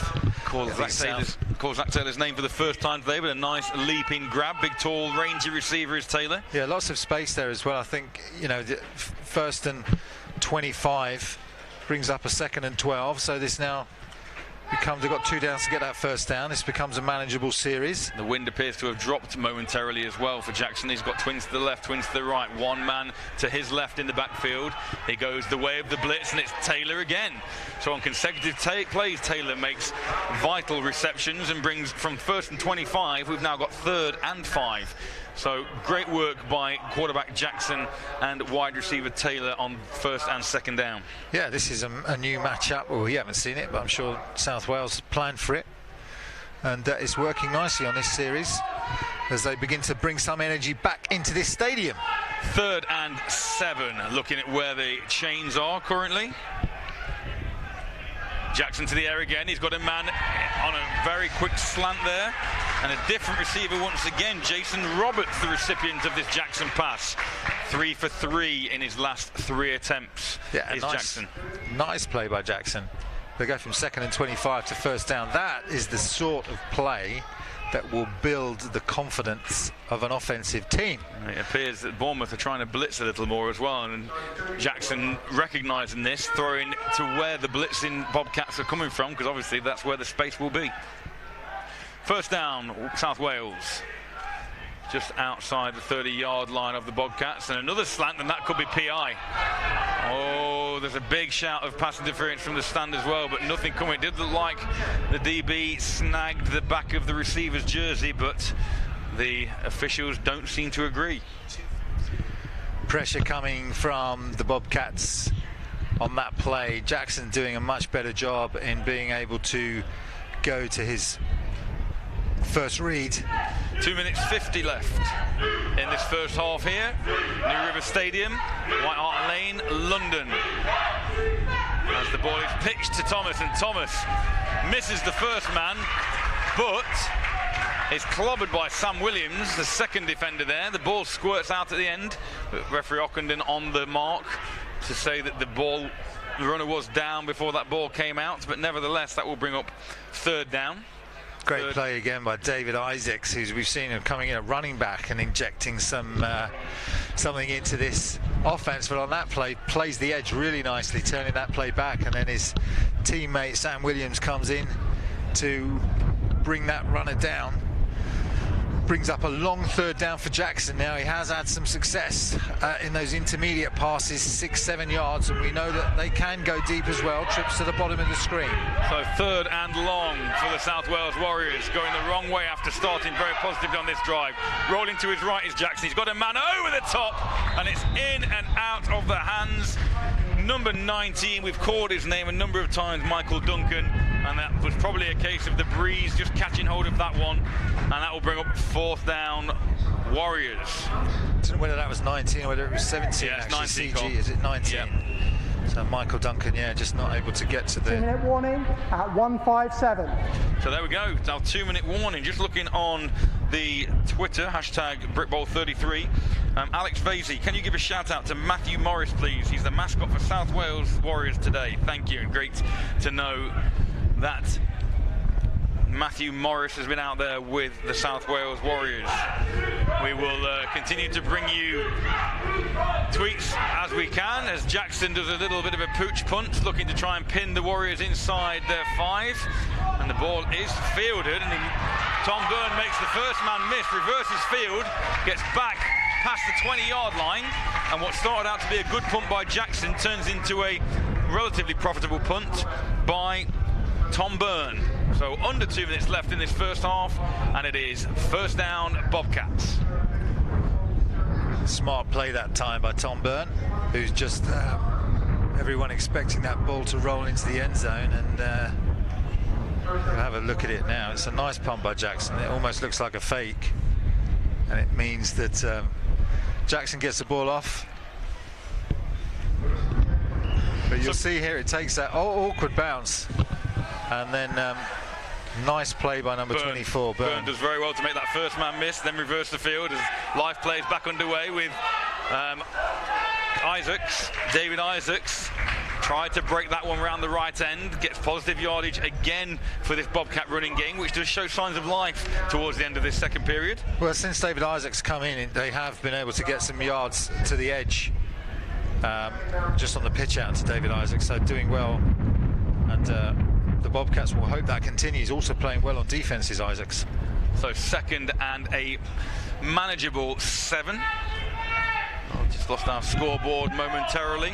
We'll try and keep you up to date with times and down and distance as we go, but it is second and 7. The ball once again in the hands of Isaacs, and he makes the first man miss, and he's got a first down for the Bobcats, and that ground game is beginning to be resuscitated. Yeah, you see a nice block here from the slot receiver to the left-hand side of this Bobcats team that frees Isaacs to get that first down. That's what you need on that successful running game to the edge. You've got to get those slot receivers sealing off these linebackers. They do well on that play. And the officials now with a timeout, while this player's on the ground, and a Bournemouth Bobcat player is unfortunately injured after that play, so we take a little break in proceedings here. What's happening in the Twitter sphere? Let's jump on to Twitter. Alex at patient62482 simply says, let's go at South Wales Warriors. Let's see what else we've got there. Some interesting tweets here about the receivers and certain hand ability, and a rather amusing gif put on there by Jeremy Walker. I'll let you go and have a look at that one if you Thanks, Jeremy. wish. Yeah, that gave us a giggle. It did. X's and O's. X's and O's, you may well know, or have a podcast down here in London, the weekly podcast. They're going to be joining us at the stadium tomorrow for the under-19 and the Premiership final. They're going to be bringing you live podcasts and interviews with various people around about. It's great to have the X and O's boys on board. And they've simply put, make sure you tell a friend to tune in this weekend. Tell a friend to tell a friend. Tell a friend to tell a friend to tell a friend. If every friend tells a friend, then it's lots of friends, and it's looking all good. That makes sense. So, as play resumes, first down, Bobcats. We've got around about 54 seconds left, as you can see, as the blitz threatens again, and McDonald gets the ball into Isaac's hands, who bobbles it, and he makes the first man miss, but the second man makes sure he doesn't go any further. And looks like being number 94, but not got a number for 94, unfortunately. Sorry, a name for 94, I don't think. Yeah, it was a crushing tackle coming in there. Shame we haven't got a number for you, unless it was Ben Pugh at 44, I'm not sure. But a nice tackle anyway, and it was 89, I think, it was on the run that time for Bournemouth, who we haven't seen so far with the ball. That's Jason Griffiths, who normally plays wide receiver, kick returner. So he's in the backfield now. That's going to be a timeout. No, it's not going to be a timeout. So interesting clock management there, as the referee Tim Ockenden signals that is the end of the first half. So time has expired in the first half.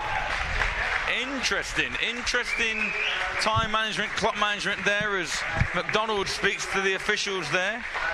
Don't think either team used all of their timeouts in that one, so a bit of a mind-boggling moment there, but nevertheless, at half-time here in this Division 2 South Bowl game at Brit Bowl 33, we have the score of the South Wales Warriors 7 and the Bournemouth Bobcats 0.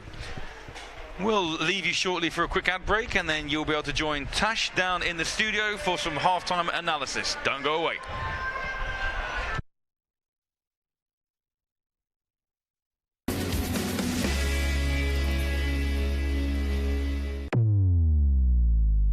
EP Sports brings you the UK's largest range of American football equipment, from helmets and shoulder pads to gloves and boots. They stock all the latest items from the biggest brands with great prices and fast shipping options all across Europe. What's more, EP have just launched their own team wear range, allowing you to rep your programme in a huge range of garments from top suppliers.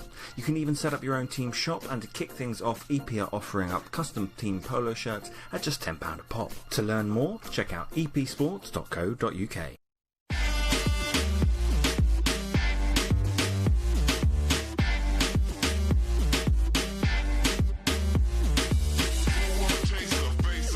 Good afternoon, good evening, no matter where you're watching this. Hope you have a great day. I hope this podcast has made you smile a little bit. I hope it's given you a bit more insight into what we do and why we do it. But yeah, just keep on listening, and thank you.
Welcome back. It is the EP half-time show at Brit Bowl 33, and it is currently 7-0 to the South Wales Warriors. And I've got with me the voices of Brit Bowl. It's Matt and Carl back from commentary. No rest for the wicked. No. It's a long way from that commentary position. It is. You've got to be fit for this game, I tell you. You'd be out on the field in a minute. That's it. Well, you know, I'm available. Well, some of those receivers could do with my hands. That's all I'm saying. Yes. Throw back to the 90s. So what do you think about the game so far? Obviously, you guys have been commentating and you've been seeing everything. What are you feeling? For me, it started out really sharp. Both teams looked like they were ready to play, had a game plan. The ground game seemed to get going for South Wales pretty early on. Interesting that they've rotated so many running backs in South Wales. On the flip side of that, the Bobcats have only just recently got that ground game going, and I think because of that, it's put a lot of pressure on McDonald to actually complete those passes through the air. And we mentioned about the breeze out there. That's not an easy thing to do. Yeah, Carl?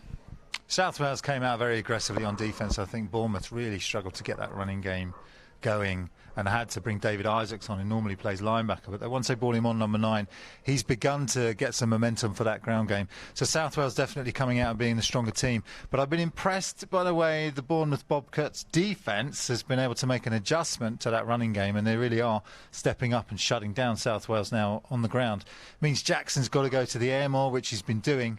But towards the end of that middle of that second quarter, really stalemate setting in for both these teams as they try and find a way to take advantage.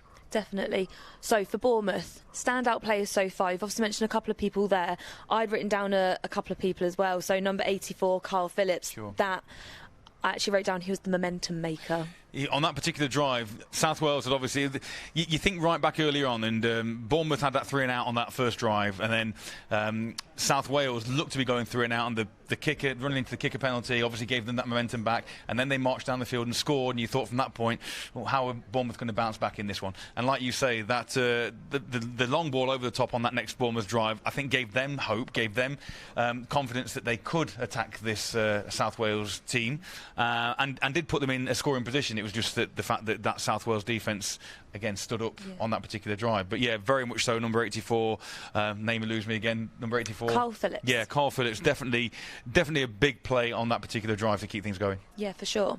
And Carl, Warriors. So obviously we saw they got the first score. They got on the board straight away.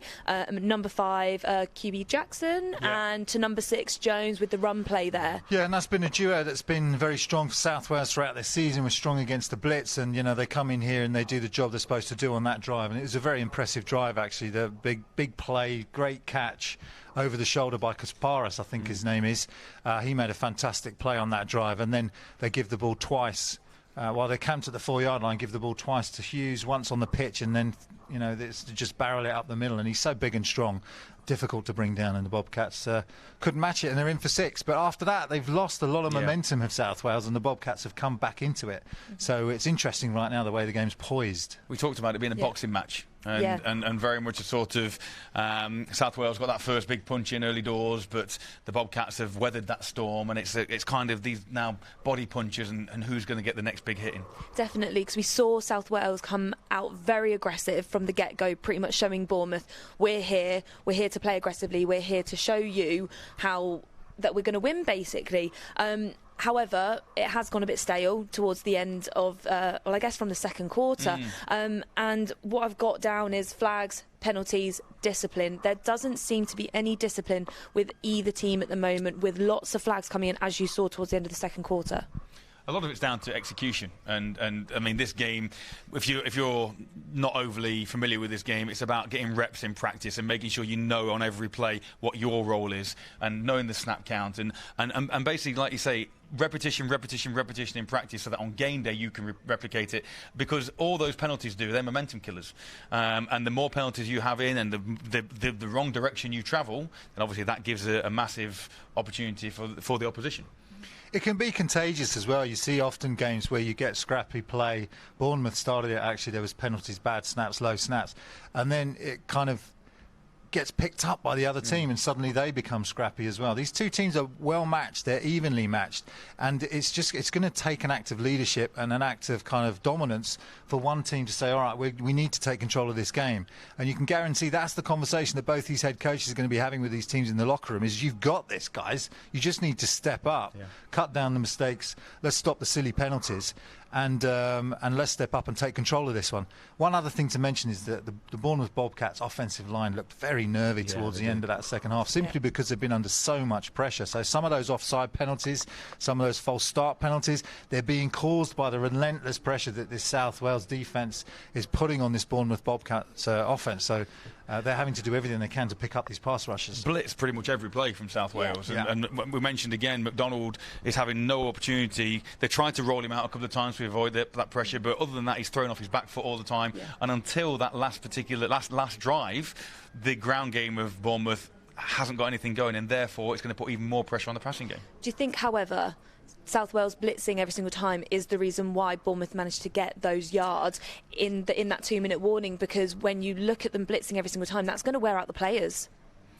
Yeah, there's a bit of that, and I think you can certainly try. You should have some plays in your playbook to exploit a very aggressive team like South Wales, where they were trying to get the play out to number 8 on the sideline early on in the game. When they see those blitzing players between the tackle, they want to get it out to number 8 wide receiver. That didn't really work for them when they were going to the field side. It did when they went to the boundary. So they might try that again. Although they need to find a way to get a screen or a draw play going or something to slow down these pass rushes, because at the moment they're causing havoc with this running game. Equally as well, the passes that are going out there, those little out passes, or even though they look like short passes from when you're looking, the distance from the quarterback's arm to the receiver's hands on an out pattern is still around about maybe 15-20 yards, whereas there's been a couple of times where they've had the slants where the blitzing linebackers have vacated the spots in the middle there, and those quick slant patterns, unfortunately there have been a number of receivers where the ball's been in and out of their hands. So if they can hit the slants where the linebackers are coming from, that's a little bit of an easier pass for the quarterback than trying to hit those outs. So something that you two got very excited about up in commentary. I think we're excited about it. I know where this is going. That punt. That punt. You guys that wasn't were. where I thought she was going. I want to know where you thought she was going. I'll tell you later. So do I, yeah. Okay. That punt. We nearly saw what, as you guys described, was potentially going to be the best punt in Brit Bowl history. Yeah, we did. What did you want to happen? Well, obviously, from the South Wales point of view, you wanted that ball to, through the air. It looked like a pass. It was spiralling, the wind, it caught the wind beautifully, and then the bounce it took heading towards the goal line. You obviously wanted it just to change direction, roll along the 1 yard line, and just settle down there. And it looked for a time like that was going to happen. It did. And again, even though it's not a scoring play, it's a sort of play that shifts the momentum and gives all the confidence to the punting unit and to the special teams unit. And actually, that special teams unit thinking, we've contributed to this effort. Yeah, for sure. And any coach will tell you that special teams on a punt like that, you can create the most amount of yards than you can on any other. You know, when you punt the ball, if it's a decent punt, you can be going 30, 40. On that play, it was 60 yards. Yeah. And that's a huge momentum shifter if it had just dropped at the 1 yard line, and we'd have covered it, man. Yeah, absolutely. So many what ifs. but again, for those things, it's to the uninitiated watching a kick like that, a fourth down play where you're having to punt the ball away, it seems to be a negative play. But actually, these coaches are thinking like chess. They're thinking 5 or 6 drives ahead. And if we can pin them back and then our defence can do what it's been doing and stop them, we then get the ball back maybe 20, 30 yards further down the field than we've kicked it away from. So it's that building momentum and gradually using your special teams unit and your defence to get better offensive starting position for your attacking side. Yeah, definitely. What do Bournemouth need to do now? They need to step out on the field, obviously, and get that first touchdown, but what are they going to do to get that? So they're behind, but they're not behind by much. It's 7-0. They're still in this game, and David Isaacs coming in and playing running back has made a difference to that running game. McDonald, their quarterback, needs to play with more poise and patience in the pocket. The pass rush is pretty much has been causing problems, but Bournemouth have made some adjustments on the offensive line, and when they come out, they should be able to keep that pass rush under control. If they can, McDonald's had more time. He doesn't need to rush his passes, and when he doesn't rush his passes, he's a very accurate quarterback. So hopefully the Bournemouth Bobcats offense can get on track. Defensively for Bournemouth, they're playing really well. They need to continue what they're doing. They're playing the edge well, and they're getting those big tackles, number 97, for instance, in the backfield, and causing problems for this South Wales rushing attack. So Bournemouth by no means out of this game, but they need to get that quarterback just poised and patient and running this offense in a spick fashion. So that he can score some points. Spick and span. That's it, man. A spick and span fashion. Get a bit of Mary Poppins in there. Maybe a little tidier as well. That's it. That's what we're looking for. Got to get that ground game going. They've shown signs at the end of the first half about being able to get David Isaacs out around the edge and pick up yardage. Like Carl said, McDonald's going to try and step up into the back. A lot of throws have been off his back foot, and as a result, that's going to make it easier for those balls to be picked off. But equally, like you said, the Bournemouth defence have come to play. And from a South Wales point of view, I don't know if I'm preempting a question, but from a South Wales point of view, just keep grounding that ground game. I found it really interesting that they've used so many running backs, South Wales. Hughes at the beginning was very effective with those barreling runs right to begin with, and then they've rotated things, and as that's happened, the Bournemouth Bobcats have kind of adjusted to that. So again, Jackson's got an arm, and he's got receivers who are very capable, as we saw on that last drive, but they've just got to keep balance and make sure they keep don't go away from that ground game too much. Yeah, definitely. So, Warriors, their sideline warning. What's that going to do for them if obviously something else happens? Not sure whether it was just the coaches, but we're going to get you back to the action actually quite quickly. But just on that point, Tash, I think it was just the coaches warning running into the referee, and that just means they're getting excited on the sideline. Yeah. So. And it was because of that punt as well. Yeah, I think, maybe it was. Yeah. Okay, so we are about to get back to the action as the teams are currently warming up. Matt and Carl, you are about to go and use your voices again. They're going to commentate, and we will see you in just a second.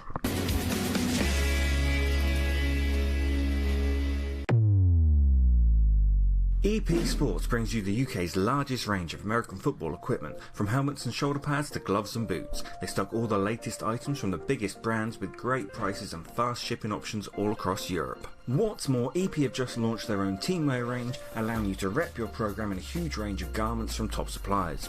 You can even set up your own team shop, and to kick things off, EP are offering up custom team polo shirts at just £10 a pop. To learn more, check out epsports.co.uk.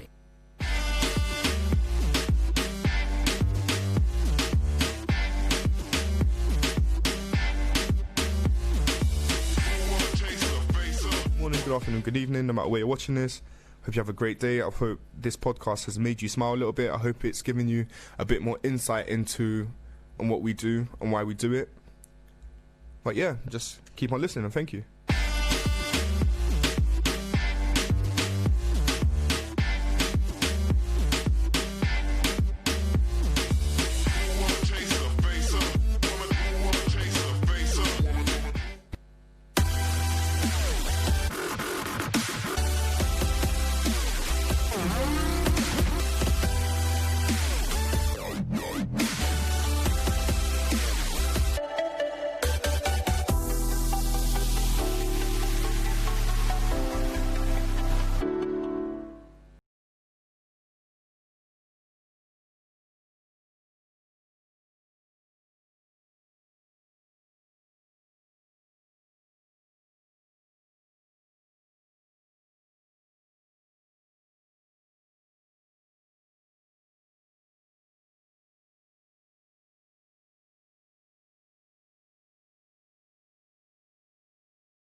So here we are back again in the commentary booth. God, the workers hard here, don't they? Hey? Big run upstairs. Here we are, Matt, though. We're ready for this second half to kick off. Tash has just put her feet back up again. I've seen her. I know, they were getting the sushi out as we were leaving. I tell you, it's just this. For the wage we're on as well, it's not cricket really. Wage? You're on a wage? I'm getting paid, are you not? Are you? No. I'll have to have words with the producer. No, absolutely. Anyway, you join us back here as the teams are ready for the second half. They've done their pre-second half warm-ups. South Wales Warriors just down in front of us here, discussing how they're going to maintain this lead. Obviously Bournemouth on the other side of things, got to try and see whether they can make their adjustments at half time. There were signs of life in that running game at the end of the first half, as David Isaacs managed to pick up a couple of first downs via the ground. Yeah, he's played well coming in, playing that running back position. He's made a big difference to them. He's also playing really well on defence as that outside linebacker. He's a captain and a coach, and he's played well, as has Joe Jeravosa as well. I thought he had a good half. I've enjoyed watching him play from that outside linebacker position as well. So some good play from the Bournemouth Bobcats on defence after that initial touchdown. A few stats for you here, courtesy of Nick Wilson Town at double coverage. South Wales Warriors, total offence 102 yards, rushing 14 carries for 34 yards in the score. 19 attempts, 6 receptions, 6 out of 19, Dean Jackson for 83 yards and 1 interception. And on the Bobcat side of things, total offence 75 yards, and they've rushed 17 times for 46 yards in those totals. So the stats pretty much reflective of the score as well. Two teams closely matched, but with South Wales just got the edge. So here we go then, second half action here at Brit Bowl 33, just about to get underway. Bournemouth kicking from left to right as we look at things. They will get the opportunity to put more points on the board, and that's another beautiful kick which is fielded at the 5-yard line. And out to the 20 comes Daniel Dacey. And he's past the 20 to the 22. It'll be first down, South London. Yeah, Gervais just coming in, making the tackle there, number 6. Genovese rather. And does enough to take his man down. Bit of a slight injury there on the sideline. Number 32 for Bournemouth is down. Get you a name as Andy Talbot. Just have a look at what happened on this kick. So initially you'll see Joe Gervais, number 6, just there on the edge, turning that play back inside, and that means that number 32 can come and rally, and he's hurt his hand. You can see him go to ground there, his left arm, clutching his left arm. So just reaching in to try and make that tackle, and he's still on the sideline at the moment, trying to explain what went on to his teammate. Medic's coming over to take a look at him. Okay, so at this point then in proceedings, as we wait for the injured player to receive that attention, a couple of things for you. First of all, it's Brit Bowl 33 weekend. I'm Matt Walker alongside Carl Walkinshaw in the booth, Tash Crump in the studio. We're going to bring you all 4 games this weekend from the New River Stadium here in London. Div 2 final currently taking place between the Bournemouth Bobcats and the South Wales Warriors. Get involved with us at hashtag BritBowl33. Let us know where you're watching. We'll give you a shout out as and when we can, as the show allows. Later on this afternoon at 4 p.m. we have the Division 1 final between the Sandwell Steelers from the Midlands and the Solent Thrashers from the South Coast. And then tomorrow we are live on YouTube, on Facebook, but also on the BBC Sport website.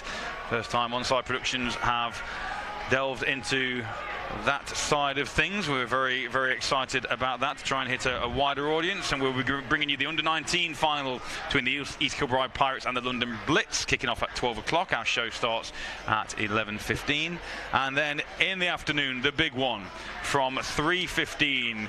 We will be bringing you coverage of the Tamworth Phoenix against the London Warriors in Brit Bowl 33 final. Carl, what you got on Twitter just as that player goes? Susanna Taylor says, early game at the half, Warriors versus Bournemouth. Neither team imposing dominance, all to play for in the second half. Absolutely right. We've got people asking for shout-outs. We've got Jeremy Walker says, stellar work by We Are Onside. Thank you, Jeremy, for the first half. But he says, alas, he's being dragged away from the TV by the wife to be sociable or something. Oh well, hopefully you'll join us later, Jeremy. Well, you can always watch it on catch-up. It will be available to watch after the event if you need to and would like to. Anyway, here we go. Twins either side for Jackson as Kaparis comes in motion, and he takes it on the jet sweep this time, and it's good lateral pursuit, and that's a great open field tackle there by the Bobcats out on the left-hand side of the field as the Bobcats look at that, just trying to get that number for you. Don't like number 37, but I don't have a 37 on the roster. Have a look. He's up at the edge fighting with the receiver at the top of your screen. You'll just see him come in there and makes a great tackle. It's actually number 17, who is Eddie Damuna. Yeah, really nice job of defeating the tackle one-on-one and playing that cornerback position. They've got that job of that secondary force to come up, beat that receiver, and then come in to make that tackle, and he's exactly what he does. Good job. Josh Hughes in the backfield once again for the Warriors, as he was at the start of the game. Hughes receives the pitch to the left this time, and he looks to try and find a gap, but there is no gap there, and he's snagged down. Sam Williams amongst 2 tacklers once again, and we've called Sam's name a fair few times this afternoon already, Cole. trying to get that pitch going. It worked for them in the first half. Early in that first quarter, they could get Hughes on that pitch, and then they run in between the tackles, and that two-punch was working for them. But these Bournemouth Bobcats have made good adjustments on defence. Not having a sniff of a gap is Hughes so far in this second half. So 3rd and long, the Bobcat defence still playing hard. Jackson this time, Hughes alongside and to his left, 2 receivers either side. You would think he'd be going to the air as Williams threatens blitz, and he does drop back to go to the air. Looks for the slant pattern, and we mentioned that before the half. Receiver is Michael Hiles that time, and we mentioned about where the blitzes are coming from. That's where you've got to try and hit your receivers, and that's exactly what Dean Jackson did there, but Hiles is down injured. Blitzing linebackers come up. You put the ball in the gap where they've come from, Cole. Well, especially as you see on this play, Jackson's got loads of time. So whilst Bournemouth blitz, they're not effective in that blitz, and it means Jackson can just pick out his receiver. We'll see what happened with Hiles. Number 17, Eddie Damuna again needing to drag his man down, and Hiles gets injured going down, but it looks like he's sitting up. So, a little bit of a break in play again for Hiles' injury. I started talking about previous Division 2 results from previous years, bowl results. Last year, the Hertfordshire Cheetahs defeated the Portsmouth Dreadnoughts 24-7. 2017, the Berkshire Renegades were victorious over the Wembley Stallions 20-17. Oxford Saints beat the Cambridgeshire Cats 24-2 in 2016, and back in 2015, the Bury Saints defeated the Bristol Apache by 47-12. So always high-scoring affairs, these Division 2 games. Not so at the moment in the 3rd quarter here at the New River Stadium in London. South Wales 7, Bournemouth 0, and it's 4th down. And the kick is a nice high kick. That's Michael Duncan who kicks that one away, and he's kicking into the wind, so it's not as effective as his first half effort. But Bournemouth will take over for their first possession after holding the Warriors, and they'll have first down on their own 43-yard line. Yeah, good opening play from the Bournemouth Bobcats defence, really getting started in the way that they left off at the end of that first half, with tough interior defence and good play on the edge, and then Eddie Damuna coming in making a couple of critical tackles, one on the end around play and then on the slant as well. So Damuna doing well on that drive, and the Bobcats lined up close now, 7 yards away from South Wales territory. So here comes Craig McDonald and the Bobcat offence, and they go to David Isaacs, who has a little bit of room off the left tackle, and he picks up 4 yards, does Isaacs, on first down. There's a nice block on the top and the edge from the lead fullback on that, who just set Isaacs free, just created enough of a gap in that C gap for Isaacs to squirt his way through. Nice tackle. Been impressed by these open field tackles of these South Wales Warriors. They don't miss a lot of tackles. Good defence. Well, I think well disciplined. From both sides, we've not seen many errors on defence at the moment, and you do begin to wonder, are Bournemouth finding more success at the end of that first half and beginning of this second half with the ground game due to the amount of work that Warriors front has put in? This time there's still a blitz coming, but they disguise it a bit more effectively, and the intended receiver was Ignacio Nacho Moreno, but broken up that time by Mr. Henderson once again. Yeah, James Henderson's had a good game so far. He's done that a couple of times. Obviously got enough speed. He's a good run defender, but he's got enough speed to defend on these passes, and a linebacker like that really invaluable to a defence. 3rd and 6 is the result of that incompletion. Again, Henderson lined up bottom of your screen against his slot receiver. I formation for the Bobcats. And a whistle blows that one dead. And when a whistle blows a play dead in that manner, it usually is against the offence. Let's listen to referee Tim Ockenden.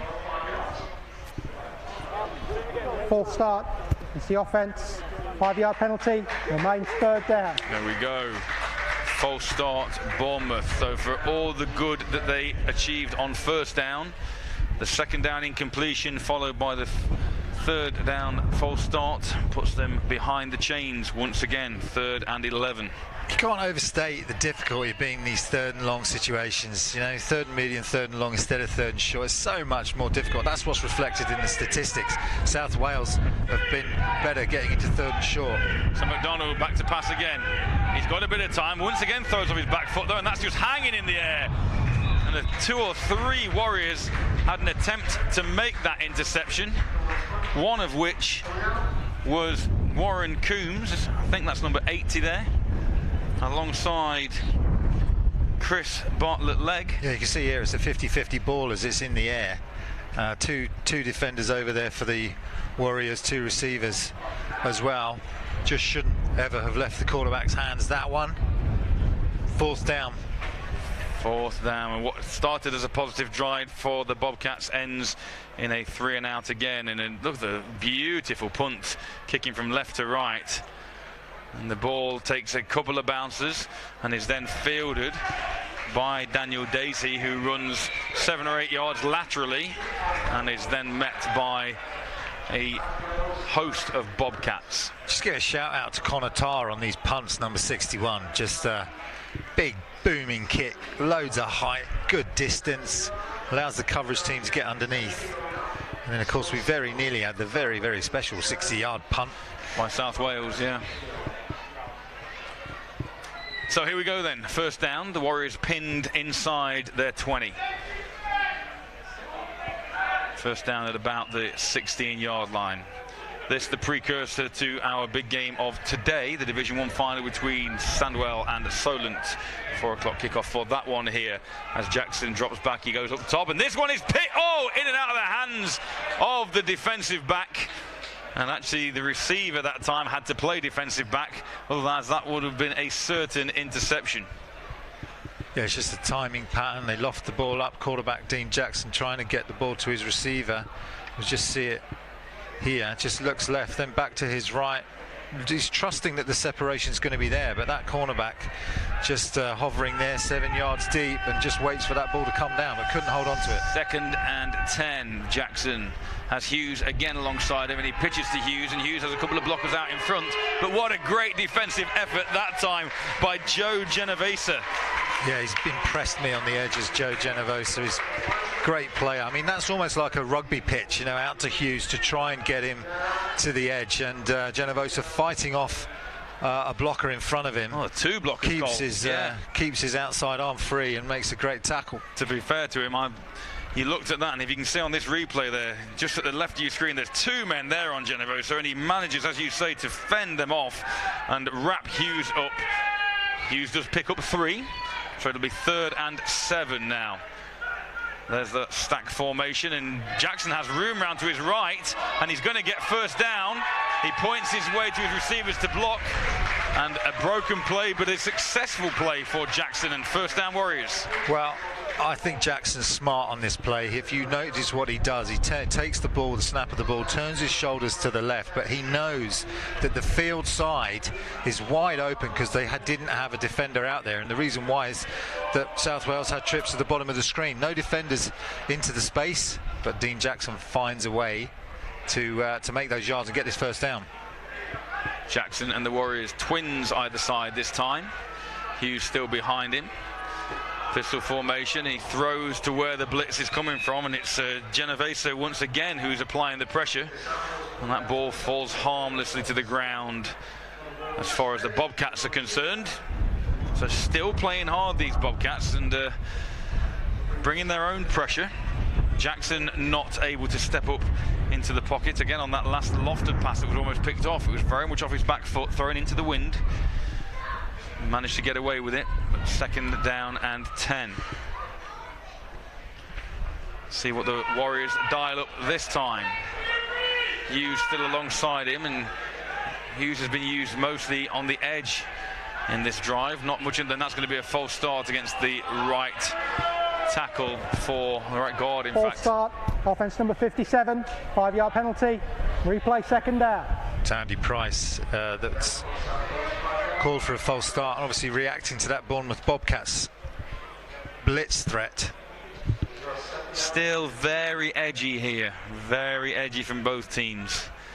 Neither team wants to make the critical error. And at 7-0, this one is still anybody's with 10 minutes in the third quarter left. And once again, Jackson throws off his back foot and throws way out of bounds. Defender James Leland fell down on that. Receiver was actually open, but Jackson's already lofted the ball way over his head to the sideline. Looking to bring up a long third down play here. Intended receiver was CJ Kaparis again. I must apologise for any mispronunciations when we reach out to teams prior to these games, and in our research we do ask for a pronunciation guide for any names that may be a bit trickier for us. Some teams respond and some teams don't, as Jackson pops the ball out, and this time looking for Michael Duncan.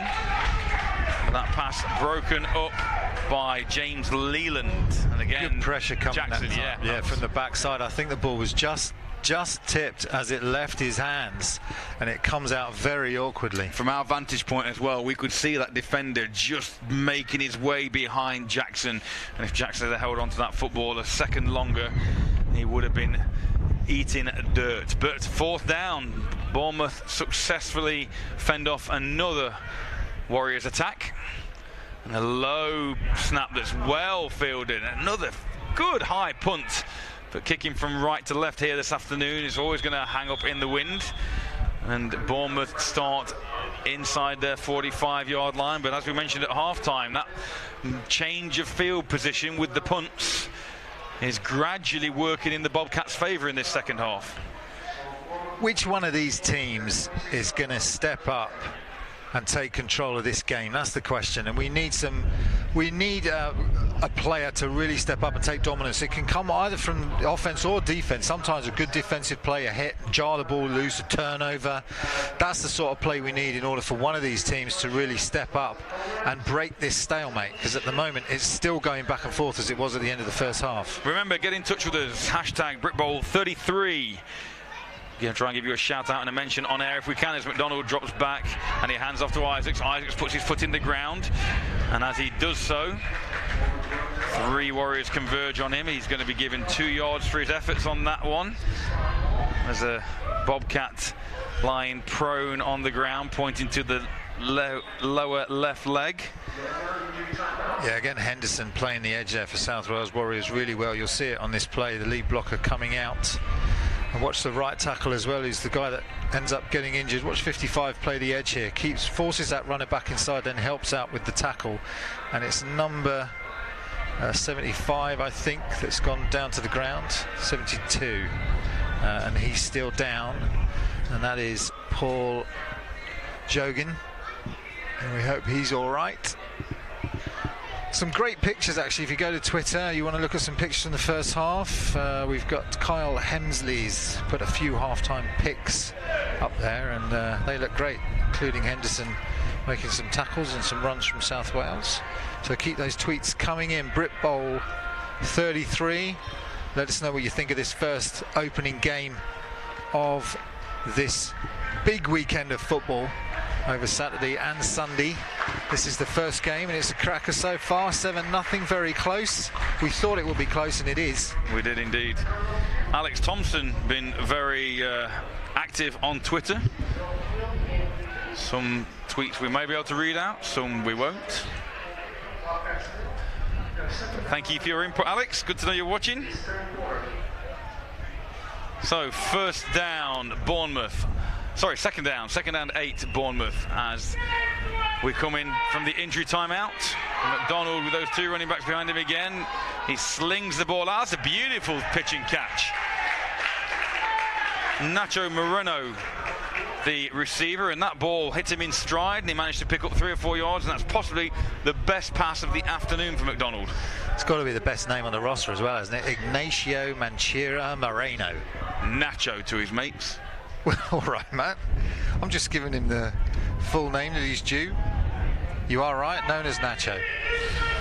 So, third don't know why I bother. and short for the Bobcats. Twins to the right. McDonald hands off to Isaacs, and Isaacs might have room, and he does get a first down, but only just. There was a tackler who did have a hand on him in the backfield, but the fast feet of Isaacs managed to elude that attempt, and it'll be first down at Bournemouth inside South Wales territory. Yeah, Isaacs is now the go-to guy, just making sure that he's still in the game. As if when we've not had a half-time break, Tash Crump comes up alongside us and starts eating her sushi. I know. Hey? What is going on? Absolutely no shame. None at all. There'll be none left for us at the end either. She just put one piece in. Oh, that's just... Anyway, here we go. First down, Bournemouth. McDonald back to pass. Pressure coming from the edge again. And he slings out looking for Moreno again. James Henderson is there and gets a fingertip on it, but I'm not sure that Nacho would have managed to snag that one in, even if Henderson hadn't have been there. How well has Henderson played that position? It's a kind of hybrid linebacker position that Henderson's playing 55. You've got to be good against the edge running, which he's been great at. And every time they've gone to his side of the field, Nacho, your friend Nacho's not had a sniff of the ball. When they go the other side, he does. So I think Henderson just doing a great job from that slot position. Moreno in the slot this time as Isaacs has a hole up the middle. Makes one cut going outside the right tackle, and then the play is still not whistled dead, and I think that's going to be another Bournemouth first down. That ground game is beginning to churn. Yeah, Isaacs is beginning to get some more yards. They're beginning to find some discipline on that offensive line. They've slowly got back into this game, this offensive line. They've done the pass rusher. They're handling that well now, and they're now beginning to drive this defensive line off the ball. I tell you what Isaacs is doing. He's running with purpose, Cole. He's making quick decisions, one cut, and putting his foot in the turf and going north and south. It's just what the Bobcats needs. First and 10. The South Wales 32-yard line. Brit Bowl 33 weekend Division 2 Bowl final here from New River Stadium on White Hart Lane in the nation's capital. As the Bobcats hustle to the line of scrimmage, and here comes that threat of blitz again, trying to get the line to jump, and Isaacs is looking for the edge, and he's got the edge, and he hurdles a man, goes out of bounds inside the 30-yard line. Good athletic ability from Isaacs on the pickup of 2 yards, 2nd and 8. Yeah, that time number 84, you'll see, gets the block on Henderson and seals him. You see the block there, and that just allows Isaacs to get to the edge. Tries to get more yards. A couple of times he's gone to the air there to try and hurdle these South Wales Warriors that are coming in low. Cole Phillips does very well there, 84, not to block Henderson in the back. He just gets in his way enough and has the intelligence not to put his hands on him. McDonald drops back, looking for Nacho again out on that quick out, and there's a flag comes in at the end of there. It was late. Yeah, and that's going to be against Daniel Dacey. Done a lot of good things in this game, Daniel Dacey, but that isn't one of them, and that'll be an automatic first down. Yeah, it just wasn't needed, was it? Daniel Dacey's getting a little bit frustrated. Not sure why, because it was incomplete. You'll see here how late this is. They're just trying to get to ball Nacho. They were successful last time, and just there, it's just the ball's on the ground. After the play was over, personal foul, unnecessary roughness, number 22 on the defence. 15-yard penalty from the previous spot. Automatic first down. You can see, though, it's coming. Those passes are coming because he's rolling, and as he's rolling, he's having to throw off his back foot, and there's no zip on the football whatsoever. And even though he's throwing with the wind, McDonald, it's not giving his receivers opportunity. I know it's a really tough thing to say. It's easy for us to say in the commentary box, but you've got to try and stand up in that pocket and try and go forward, throw forward off that front foot and take that hit. But nevertheless, it's first down, and it's the best field position of the afternoon for the Bobcats as Jason Griffith, number 89, gets the carry in relief of Isaacs. Guess who's on the tackle? Would it be Henderson? It's Henderson, yeah. You're right. He's just coming in. He's just knifing in from that. When he's not playing the slot receiver, you'll see it here. He identifies the run early, and he's right there to make the tackle. That's just good coaching. Half at 6-3-2. So first timeout for Bournemouth. 6:32 left in the third quarter. best field position in the red zone now for the Bobcats. You've got to think that these opportunities are few and far between at the moment, and they've got to try and make the best of any of these situations, because you don't know how often you're going to be here. And they've got to do something a little bit different. If they're going to get into the end zone, they need at least one play which is going to surprise these South Wales Warriors. Flea flicker. They can't just keep going back to... they can't keep running the ball with Isaac, and they can't keep just going to Nacho on that little arrow route that he's running to the field side. Reverse, Matt? Is there an echo in here? Is there an echo? Could be a reverse. Here we go. Could be an end around. Nah, I'm not sure at this stage. The lateral pursuit by Henderson is very good, and that's going to be against the offence for a false start. So just that consistency. It doesn't necessarily have... Sorry, Cole. Failure to wear the required equipment. Offence number 7 was missing his mouthpiece. He's out for one play. Still first down. And that's one of the offensive linemen who's got to leave the field. Darren Parry not wearing his mouthpiece, and Darren's going to have to leave the field for one play. Although at the moment he's not making his way to the sideline. Thomas Wood tweets in, says, interesting game, hoping for a Bournemouth Bobcats win. And he says, opinions on that social media video dropped on South Wales Warriors? ? If you track back, you'll see we did talk about that right at the front of the game, Thomas. So 2nd and 9 for the Bobcats after the 1-yard pick up on first down. It's a good block by Isaacs, and McDonald goes to the corner of the end zone. It's caught, but it's incomplete, out of the back of the end zone. It did look from our vantage point. Now it was a little wide of the mark. Wow, and the cheer. The crowd here are really into it, because you look at it here. This is the surprise that we needed. Something to the back of the end zone. It doesn't necessarily need to be a trick play, but it does need to be something I haven't seen before, and that is very, very close. And it's that man again. In the first half, we mentioned his name, Carl Phillips, with the big grab.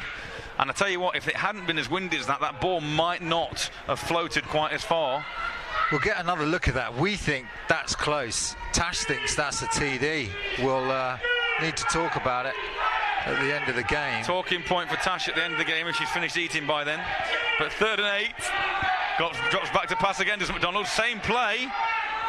Same play intended for the same man with the same result. Just don't get that thinking. No, I don't either. Why go back to it? And I think the play calling has let them down a little bit here, Bournemouth. A couple of times they've been close and in these red zone areas, and they just haven't had the plays ready. But this crowd getting into it, there was a big cheer went up when we thought it was a Bobcats touchdown, and then some taunting going on from those South Wales fans. There's a big South Wales contingent in front of us here. There is. When I say taunting, it was very good natured, man. It was. Unlike your taunting of me, frequently. So, first field goal attempt of the afternoon, and Nathan Cordy is on to attempt the kick. Nacho will be holding, and it's blocked, but it's picked up.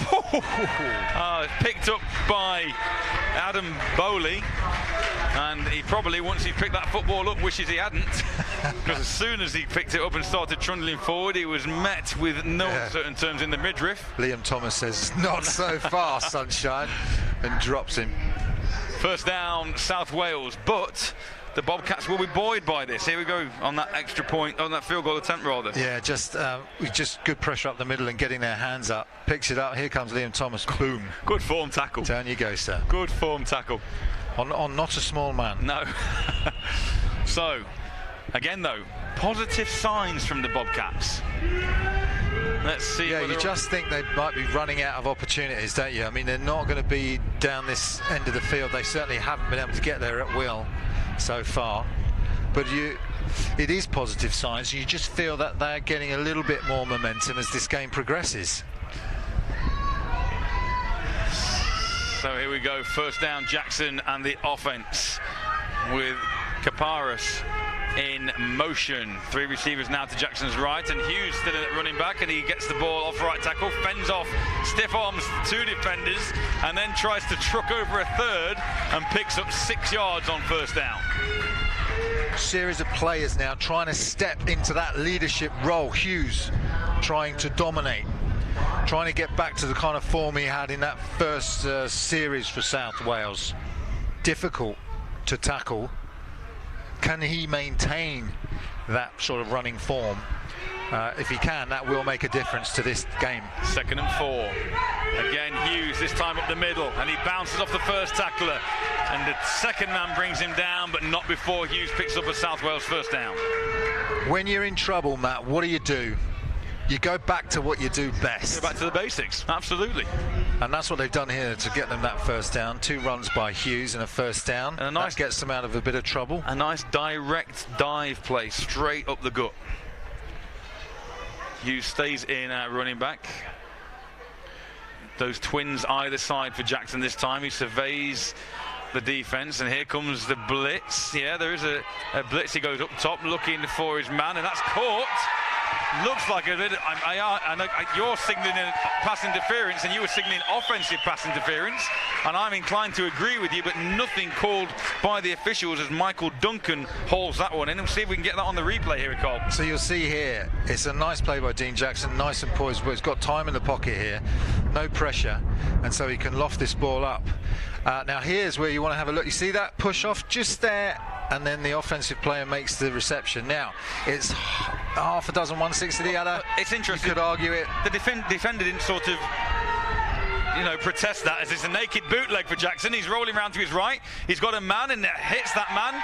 It's going to be close to see whether or not that was caught inbounds or not. I think it's been ruled incomplete. And I thought for a minute that Jackson was just going to tuck that ball and run. He bootleg very nice round to his right-hand side that time, and saw his receiver on the comeback there. You can see this. He hid this ball really nicely on his hip there. Yeah, we've got a nice angle as well. You can see what Jackson sees. He sees space, but he also sees a man open downfield, so he goes for the additional yardage. Unfortunately, couldn't be caught. Andy McLaughlin in pursuit, number 58 for the Bobcats. So 2nd and 10 after the Michael Duncan first down, and here comes Hughes off to the left-hand side of that offensive line. Positive yardage again, and the Warriors are putting something together here on this drive. Yeah, they're just outside of that Bournemouth Bobcats. And the half. The playmaker on the Warriors side of the ball, James Henderson, number 55. His equivalent man, as far as I'm concerned, this afternoon, Sam Williams, number 18, is currently down after Hughes falls into his lower leg. But Williams, the warrior that he is, jumps up, hobbles his way off the field under his own steam. Yeah, Alex, the cameraman. Yeah, okay, the warrior that he is. He's a Bobcat, not a warrior. Yeah, warrior was obviously, with the way that he jumps. It's fine, very tough. Fine. No one heard it. Nobody's listening.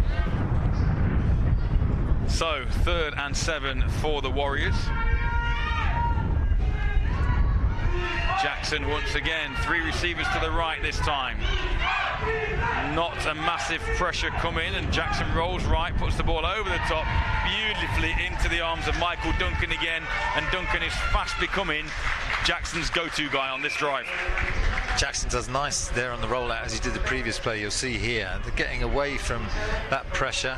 Number 6 just almost like a personal guardian, Hughes there of Jackson, and Jackson off the back foot completes to Hughes in space, which is a nice catch to Michael Duncan. He lofts that ball beautifully over the linebackers though, and just drops it into the basket of Duncan. And Hughes this time, good penetration by the Bobcats, but Hughes shows his strength and rumbles his way for 5-6 yards on first down. Should have been caught in the backfield, really, Cole. But that's a running back with that low center of gravity. What he does is just dip that left shoulder, so all you get as you come in to make that tackle is a mouthful of shoulder and then a stiff arm to the ground, and then those knees keep pounding and he doesn't quit on you, and you picked up from absolutely nothing, picks up 6 yards to make it 2nd and 4. Nice run, Hughes. So this looking ominous now for the Bobcats. An energy-sapping drive by the Warriors. Jackson tries to make them jump, and Hughes gets the football once again, and this time he is wrapped up for a loss. That's number 95 for the Bobcats, and that's Martin Shaw with the tackle. Yeah, we haven't given enough credit to these 95 and 97, Martin Shaw and Tom Wiltshire, that are playing at the heart of that Bobcats defence. Will Brooks in there as well. They're playing a hell of a game. But, you know, the running of Hughes, it's smart to go back to Hughes and try and wear down this Bobcats defence. Defences do get tired as games go on. It takes a lot to keep going up against this big offensive line and running back. Trips to the left for Jackson. He looks to his left and he pumps once and then puts the ball up, and that one's an easy interception this time. And that's number 24 who's on his feet with the football, and he's got a little bit of room out to the left-hand side. And in the end, the tackle is made. But we've called his name a couple of times. Tom Byrne, number 24, kick returner, receiver, also coaches. There you can see Tom on this. You'll see Jackson should never have let go of this ball. Gets caught a little bit in the wind, but Tom Byrne just waiting there for the ball. And then look at the way he has a look round to see where his blockers are. He's a kick returner, the worst possible man to get the interception, and so he does make good yards.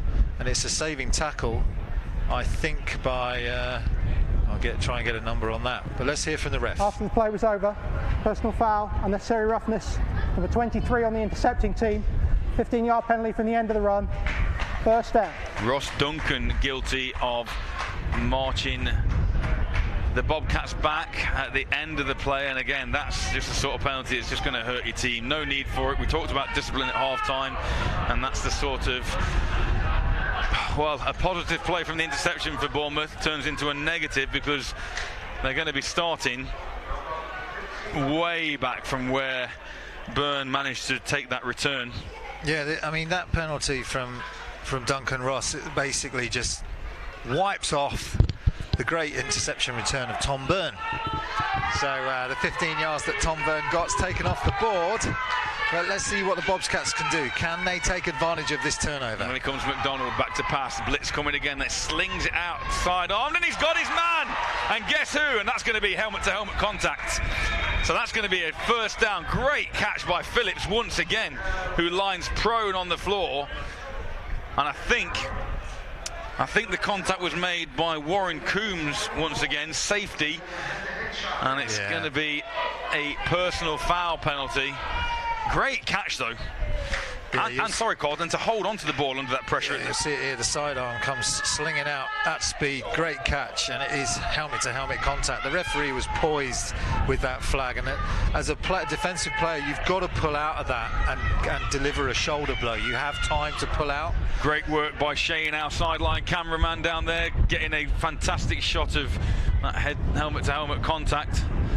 Let's listen to the call from referee Ockenden. We know what's coming, but just to confirm. Pass interference, offense number 84. Half distance from the previous spot. Replay first down. Wow. We weren't expecting that call. No, absolutely not. They're calling pass interference against Bournemouth Bobcats, and the helmet-to-helmet contact was ignored. They've just ignored. Okay. I saw less pass interference there than I did on the South Wales play in the first half. With the push-off of the South Wales play, yeah. But hey, tweet us. What do you think? You saw it on the replay. Was it head-to-head, or are we watching the same game? Oh, I heard it from up here. I heard it as well. But hey, that's what the call has been. So first down and 18. First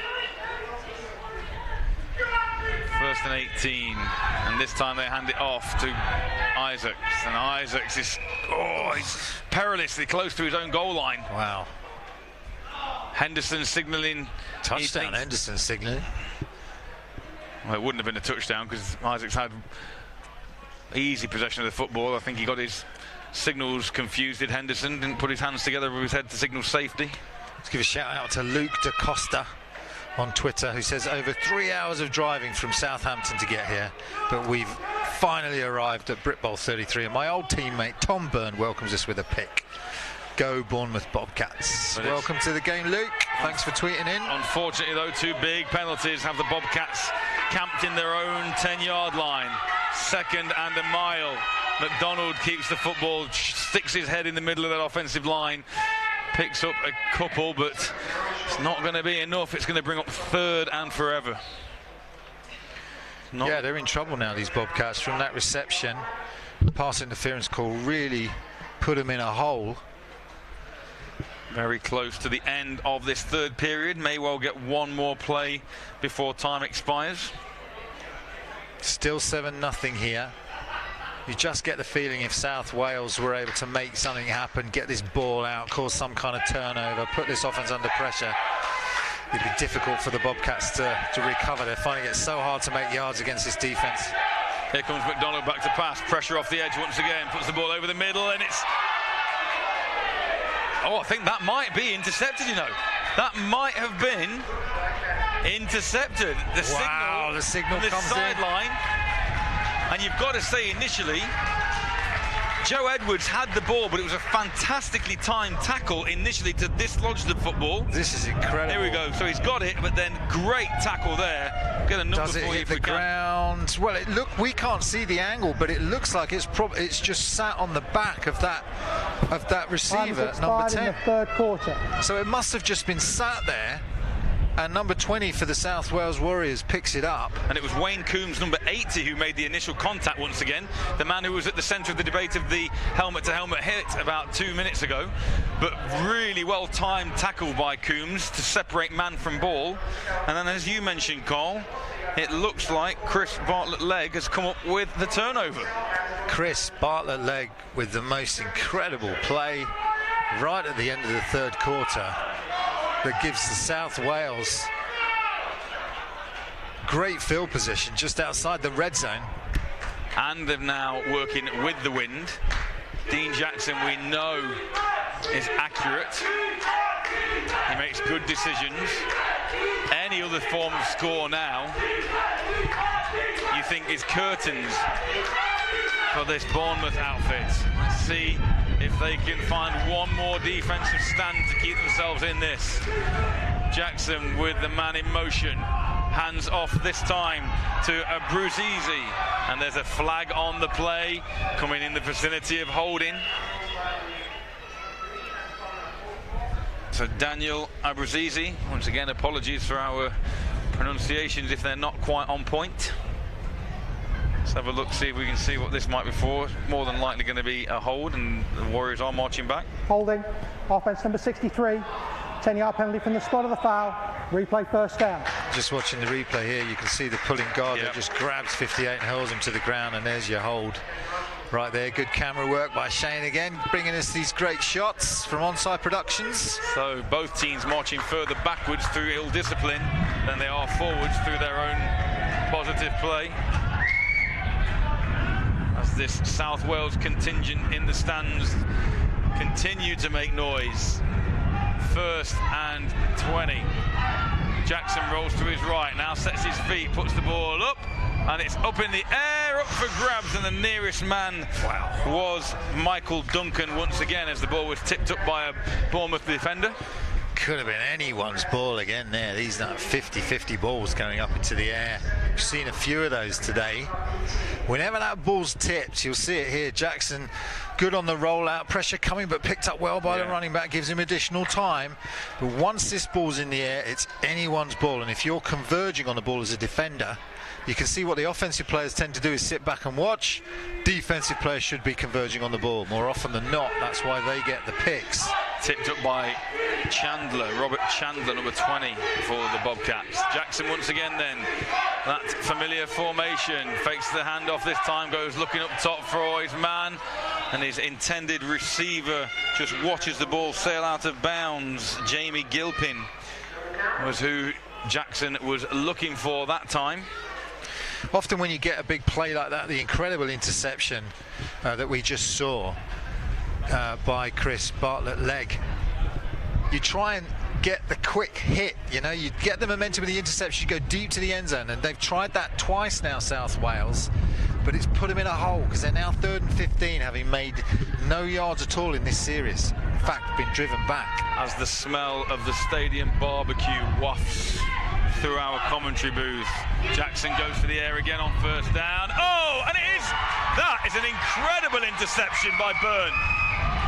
He was looking to tip it, he trucks a man and he's off. He's got a route down the sideline. And there's a flag there. That one's going to be coming back for holding, or an illegal block in the back at the very least. But Tom Byrne with an acrobatic catch, initially looking just to tip that ball up away from Michael Duncan. He manages that, and then the ball almost just falls into his lap. thinks about where he is, realises his feet are in bounds, and During Mr. Ockenden. Legal block in the back, number 77 on the intercepting team. 10-yard penalty from the spot of the foul. First down. And that's Paddy King with the penalty. But so it's a mirror of the play we saw from Tom Byrne. This is the second interception. This time he's in a perfect position again, is Tom Byrne. He tips it up and then catches it, and then look at the awareness to stay inbounds, and now he's just, all right, I'm a kick returner, let's find the gap. Goes left, goes back to his left, cuts upfield, and it's Jackson that has to come across and make the saving tackle. But it's a mirror image play, because there's a penalty on the Bobcats, and that negates some of the run back by Tom Byrne. Nevertheless, 2 interceptions. Whatever you can do, South Wales, we can do better, say the Bobcats. They've kept themselves in the game. What looked like slipping away from them as the Warriors threaten blitz again, and here comes Isaacs. He's snagged in the backfield and he manages to escape, but he doesn't escape the second wave of Warriors. And he's not going to get back to the line of scrimmage on first down. Wow, what a tough defensive unit these guys in green are. They sure are, and they've been playing really, really well, even when the Bobcats have had momentum. That green machine of this defence for South Wales, they've travelled 168 miles today, and they're making their presence felt early in this fourth quarter. Over to my left, we can see the Solent Thrashers and the Sandwell Steelers, who have arrived and already kitted up, ready for their clash later on this afternoon here at New River Stadium. Second down for McDonald. He drops back, passes. What a catch once again! Joe Edwards this time, the man who bobbled the ball leading to the interception on the Bobcats' last drive, but a lovely pass this time. A very slingy action there from McDonald, but he hits his man. That's a long way. Great concentration from Edwards. Keeps his feet in bounds. First down, Bournemouth. Yeah, Adam Bulson just trying to mistimes his attempted tip on the ball there. So these two heavyweights continue to go at each other as the blitz comes once again. Isaacs, if he can evade that, he bounced off one tackle, falls forward, very close to another Bournemouth first down. And indeed, the chains are moving. Do the Bobcats have some momentum? Yeah, these Bobcats now playing with a lot of heart. They're wanting to get the win. They've absolutely nothing to lose. They're already in Division 1. They're playing for pride. They've travelled their own distance to come here in front of the cameras and play in this great stadium at New River. And this drive feels like it's building, Matt. The crowd are getting behind it. Let's see whether these Bobcats can push it in. From what you've seen so far, Carl, these two teams do seem like, and that's going to be a false start. And again, then maybe the crowd noise, but it is one of the noisiest crowds we've been involved with. False start, offence number 57, 5-yard penalty, replay first down. But then it is a national final, Carl. Would expect no less than this in the nation's capital. I say these two teams seem to have the tools and the talent to be successful in Division 1 next year. Yeah, I mean, I remember looking at the Falcons and the Exiles last year when we watched the final, and these two teams similar in terms of the quality. Certainly they look like similar teams to the Exiles. Slinging it across on the slant, in and out of the arms once again of Jason Griffith this time. And that's hand on his head from McDonald, as he knows that should have been one that Griffith hauls in. Disappointing. Second and long after the false start penalty on first down. So Bobcats in a bit of a hole now. Second and long. They had momentum on that 1st and 10, but now they've really got to do something good on second down to ensure that they have a manageable third down situation and keep this drive alive.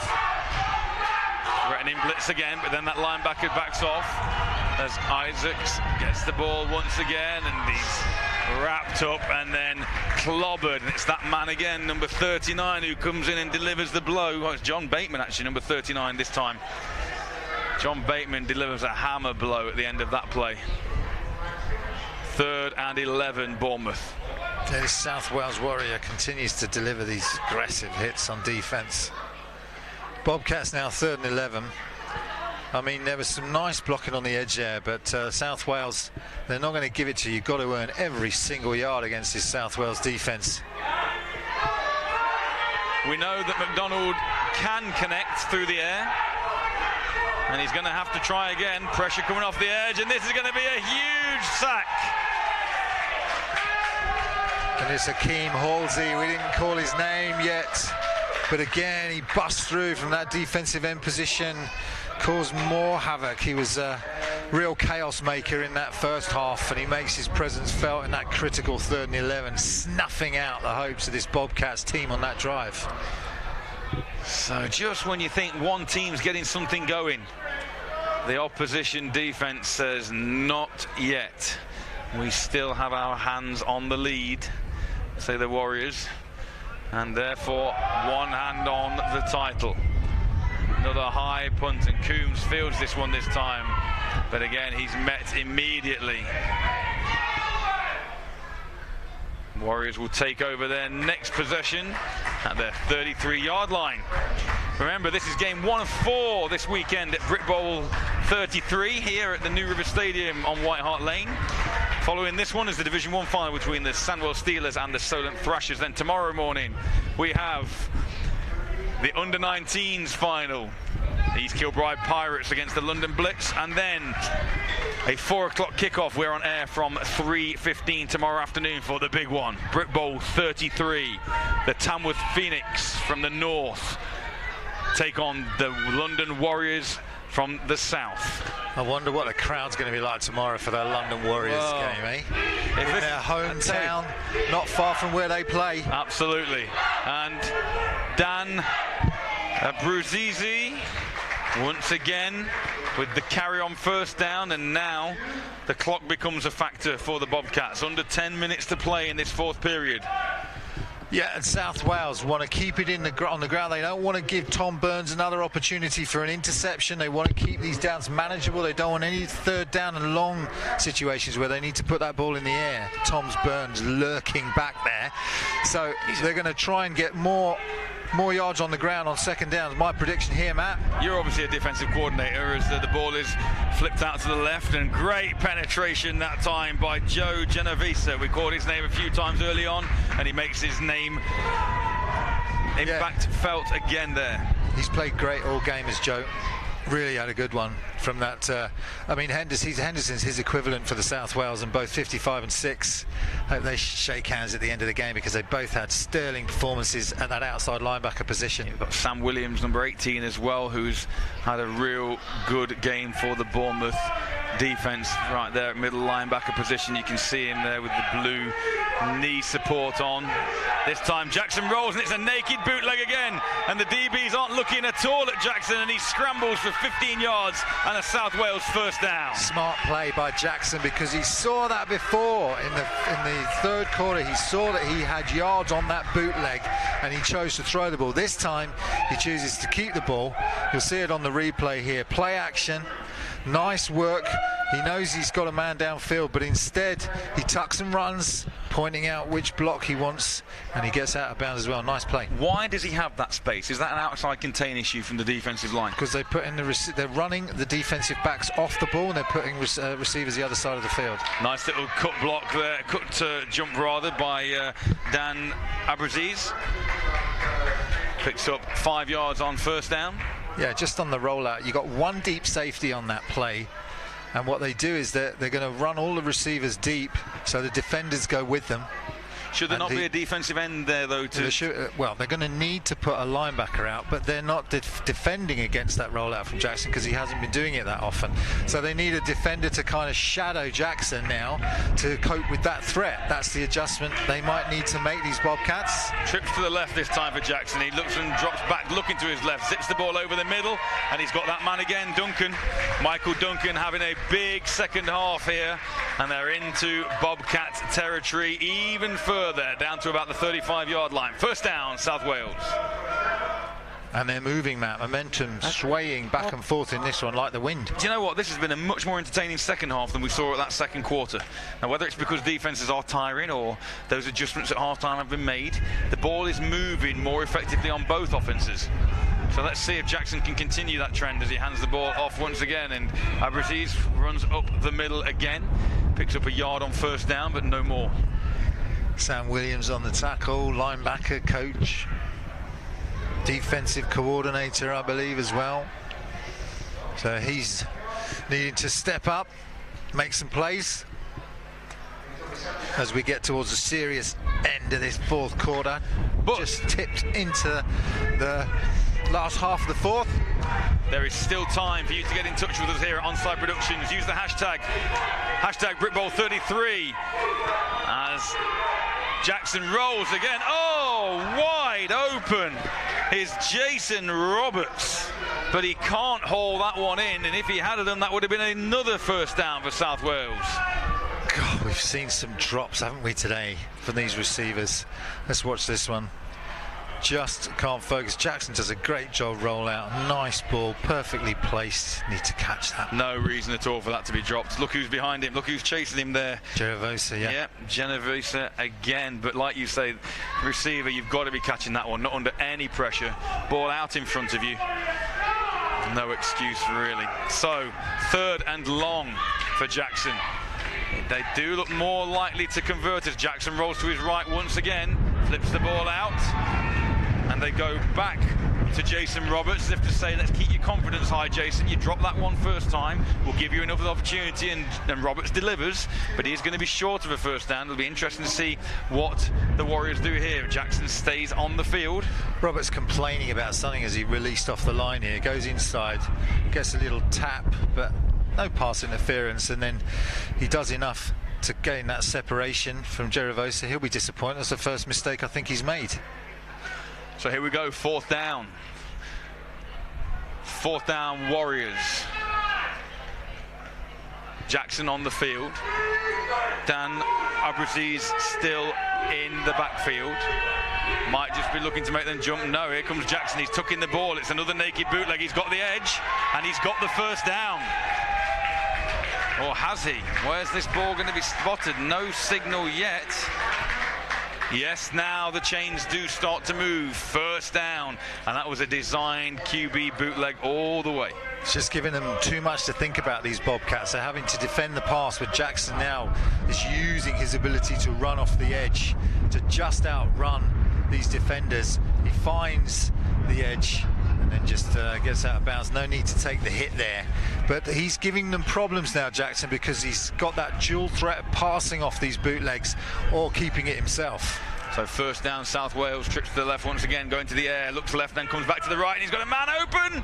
But that man, and in fact you see the referee's hat come off because the receiver, CJ Kaparas, left the field of play, then came back into the field of play without being forced, and therefore he was ineligible to catch that football. Yeah, good spot, Matt. But absolutely right. But as the ball didn't get to him, the official picked his hat up, put it back on his head. No need for a flag.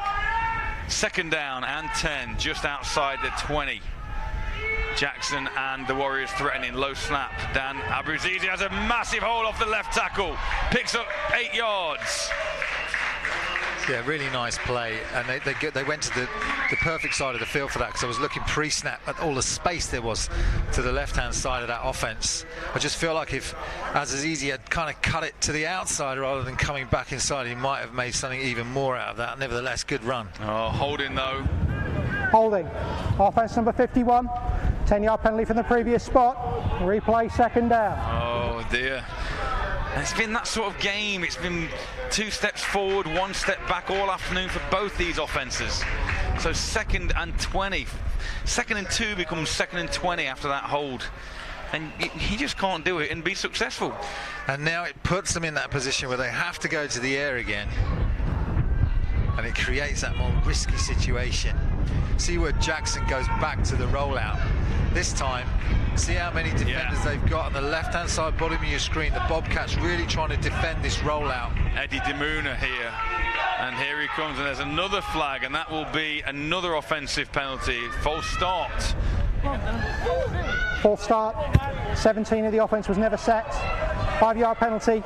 Remains 2nd down. That's CJ Kaparas, who came in motion, who didn't set himself before the ball was snapped, and another 5 yards. And I tell you, even though at the moment South Wales are looking dominant, Bournemouth are one play away from tying this up.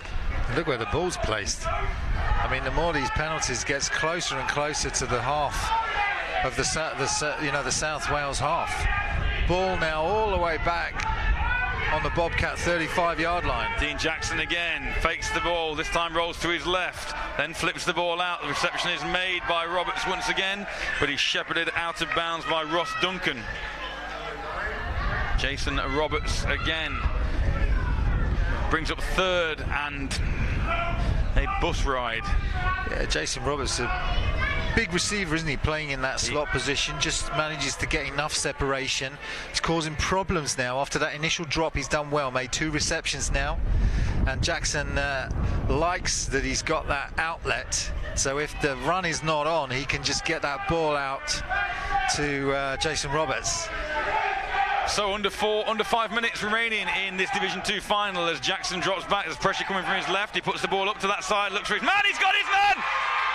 Oh, just pushed out of bounds on the 4-yard line. But another brilliant connection from Dean Jackson out to CJ Kaparis.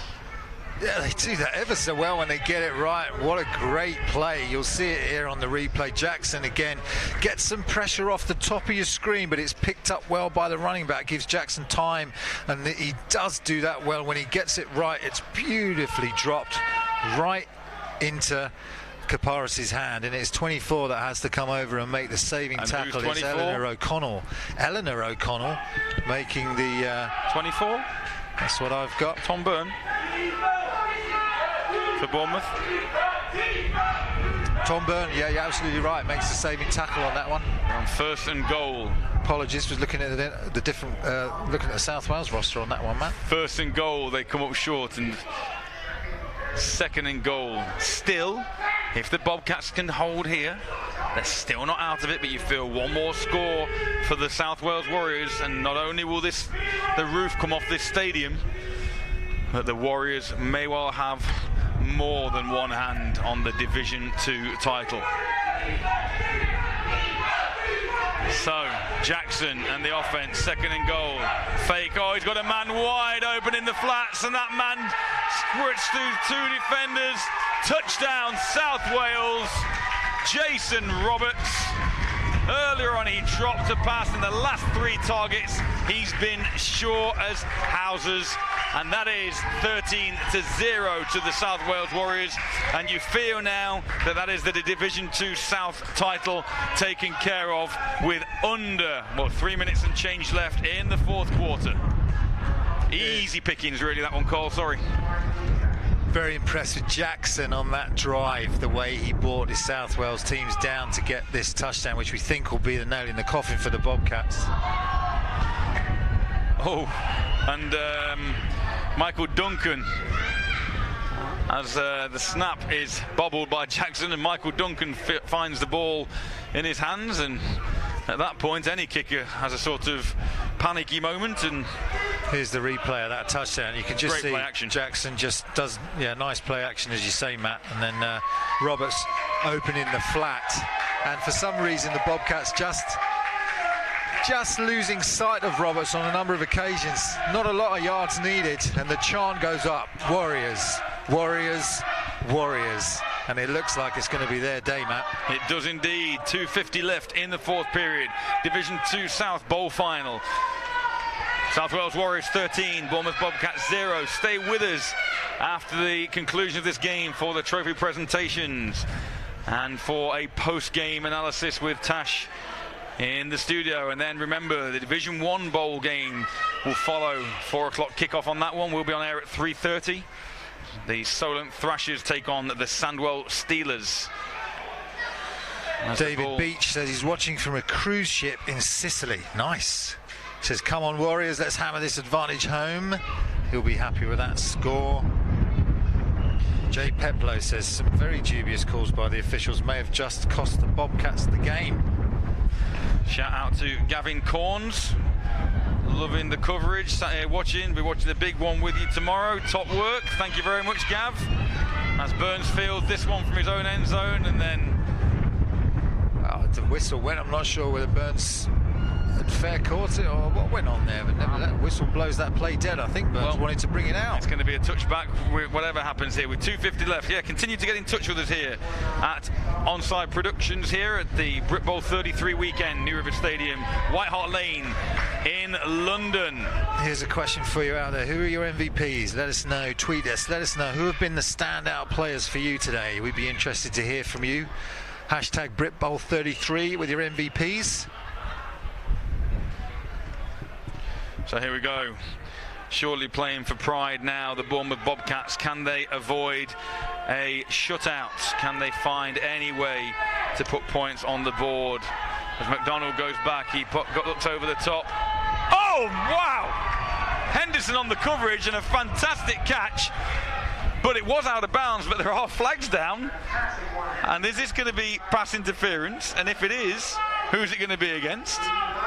Great concentration there from Jason Griffith. Little out and up route from Griffith, just off camera there. Pass interference, defence number 55, 15-yard penalty from the previous spot, automatic first down.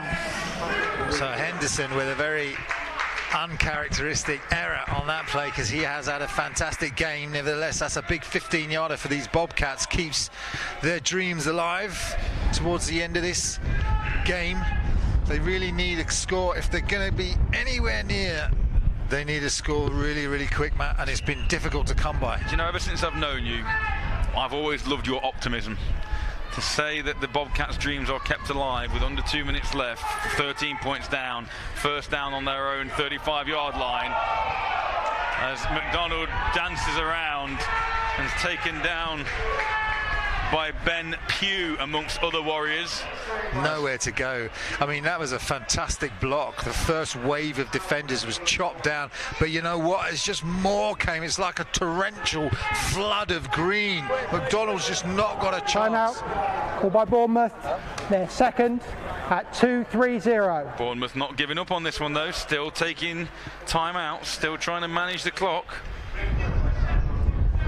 But nevertheless, here's that play. You can see, look at that block, fantastic. Chops him down. McDonald says, all right, okay, defender down. But here comes Akeem and others, and just wave on wave of these defenders as these South Wales Warriors have just been relentless on that pass rush. David Isaacs on the block against Blackson Wiley. And the way that the South Wales defender landed on his head, he did well to avoid injury. But it is second and long now. We've got some MVP tweets coming in. We'll let you know those in a second. But let us know if who's your MVP today for South Wales? Who's your MVP for the Bobcats? Let us know. Hashtag BritBowl33. Been a number of players making an impact as McDonald looks to the top, and this one is out of the grasp of any player. Fell in between four players really, and there's a flag down which is going to be holding against. Oh, the flag has been waved off. There's no foul on the play. Third down. Okay, that's fine. Third. So Thomas Woods MVPs. Thanks for the tweet, Thomas. He says for the South Wales Warriors, it's got to be the quarterback Jackson. And for the Bournemouth Bobcats, with his 2 interceptions, he says it's got to be Tom Burns. Yeah. Sounds. Don't think I'd disagree with that, you know, Matt. I'd make it hard to make an argument against those two players. I think you're right. I think when we're picking one from each team, they're definitely the standouts. Hughes has had his moments. Number 84, we've called him Carl Phillips for the Bobcats, had his moments. McDonald back to pass again. Oh, he's just smothered. And this time, Akeem Hallisey once again gets to McDonald. That has got to be the third sack for Hallisey.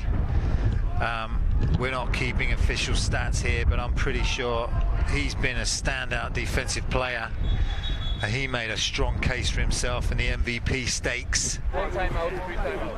He's made a 2-minute warning at 2 minutes exactly.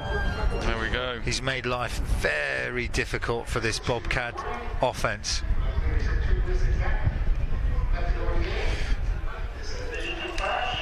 Two minutes to go then in this one. It's the end of the big 4 games that we've got coming up over the weekend here. Called by Bournemouth. Their third and final at 2 minutes remaining.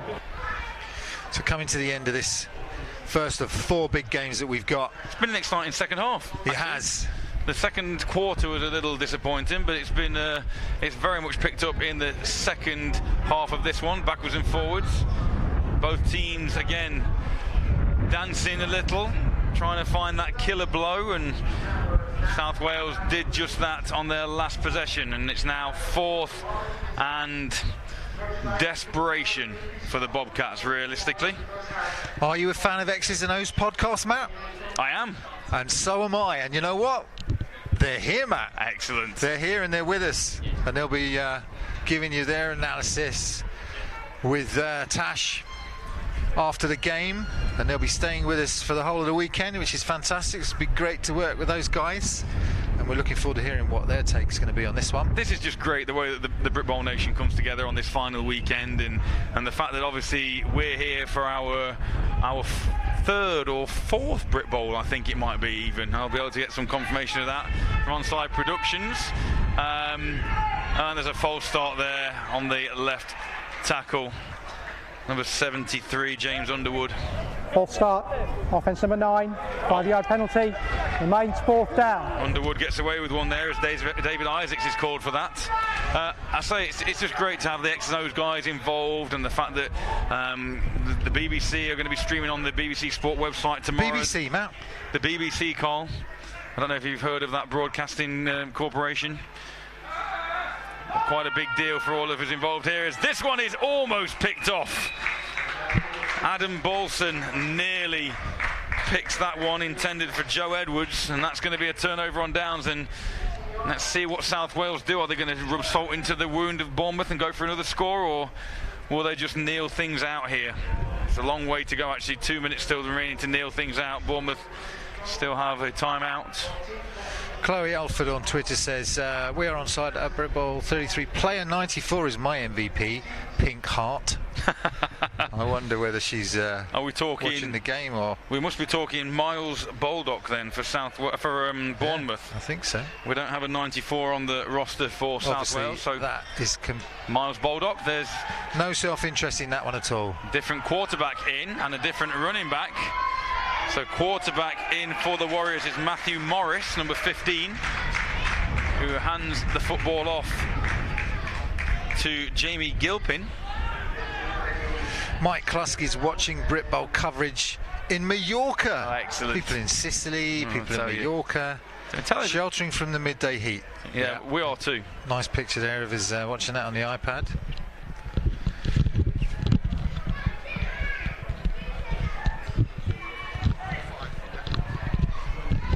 So we're coming to the last minute or so in this one. Morris hands off once again. It's Patrick Burchell actually on the carry, and he has had the last 2 carries. It wasn't Gilpin on the last carry, so Patrick Burchell on the carry, close to first down yardage on that one. Matthew Morris getting a little bit of experience under his belt in these final minutes. Under a minute left, as you can see Dean Jackson there at the bottom of your screen giving the calls now, sending the calls into Morris.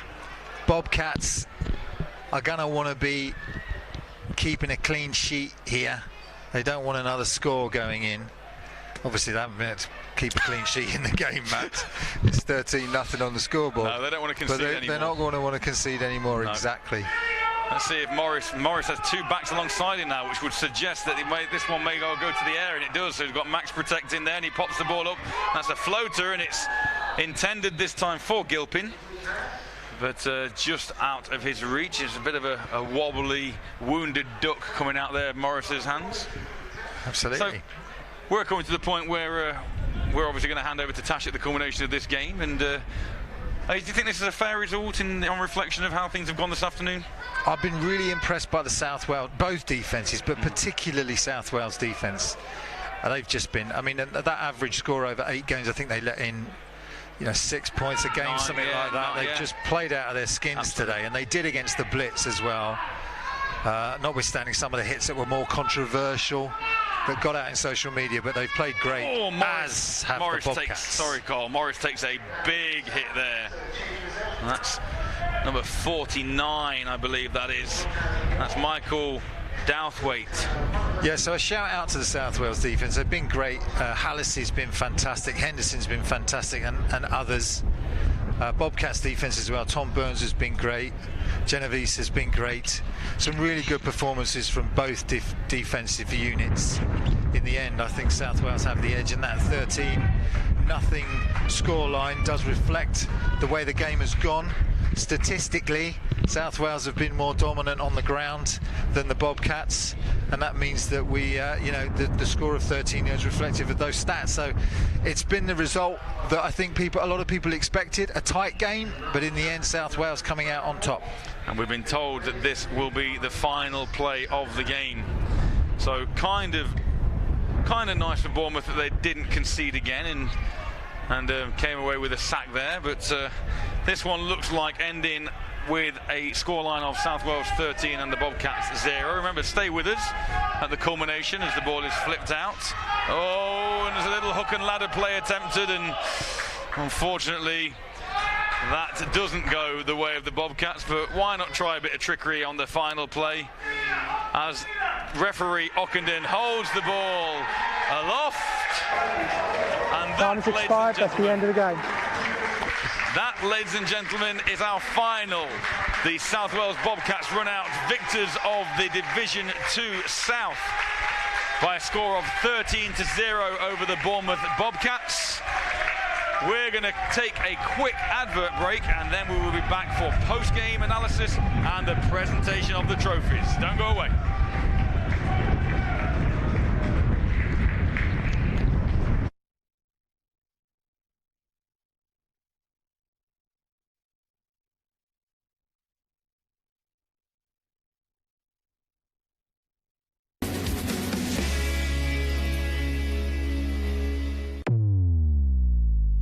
EP Sports brings you the UK's largest range of American football equipment, from helmets and shoulder pads to gloves and boots. They stock all the latest items from the biggest brands with great prices and fast shipping options all across Europe. What's more, EP have just launched their own teamwear range, allowing you to rep your programme in a huge range of garments from top suppliers.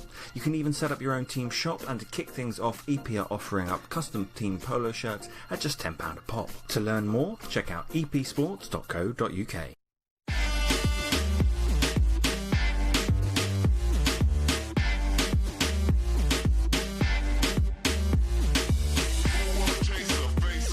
Good afternoon, good evening, no matter where you're watching this. Hope you have a great day. I hope this podcast has made you smile a little bit. I hope it's given you a bit more insight into what we do and why we do it. But yeah, just keep on listening, and thank you.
So it has been decided.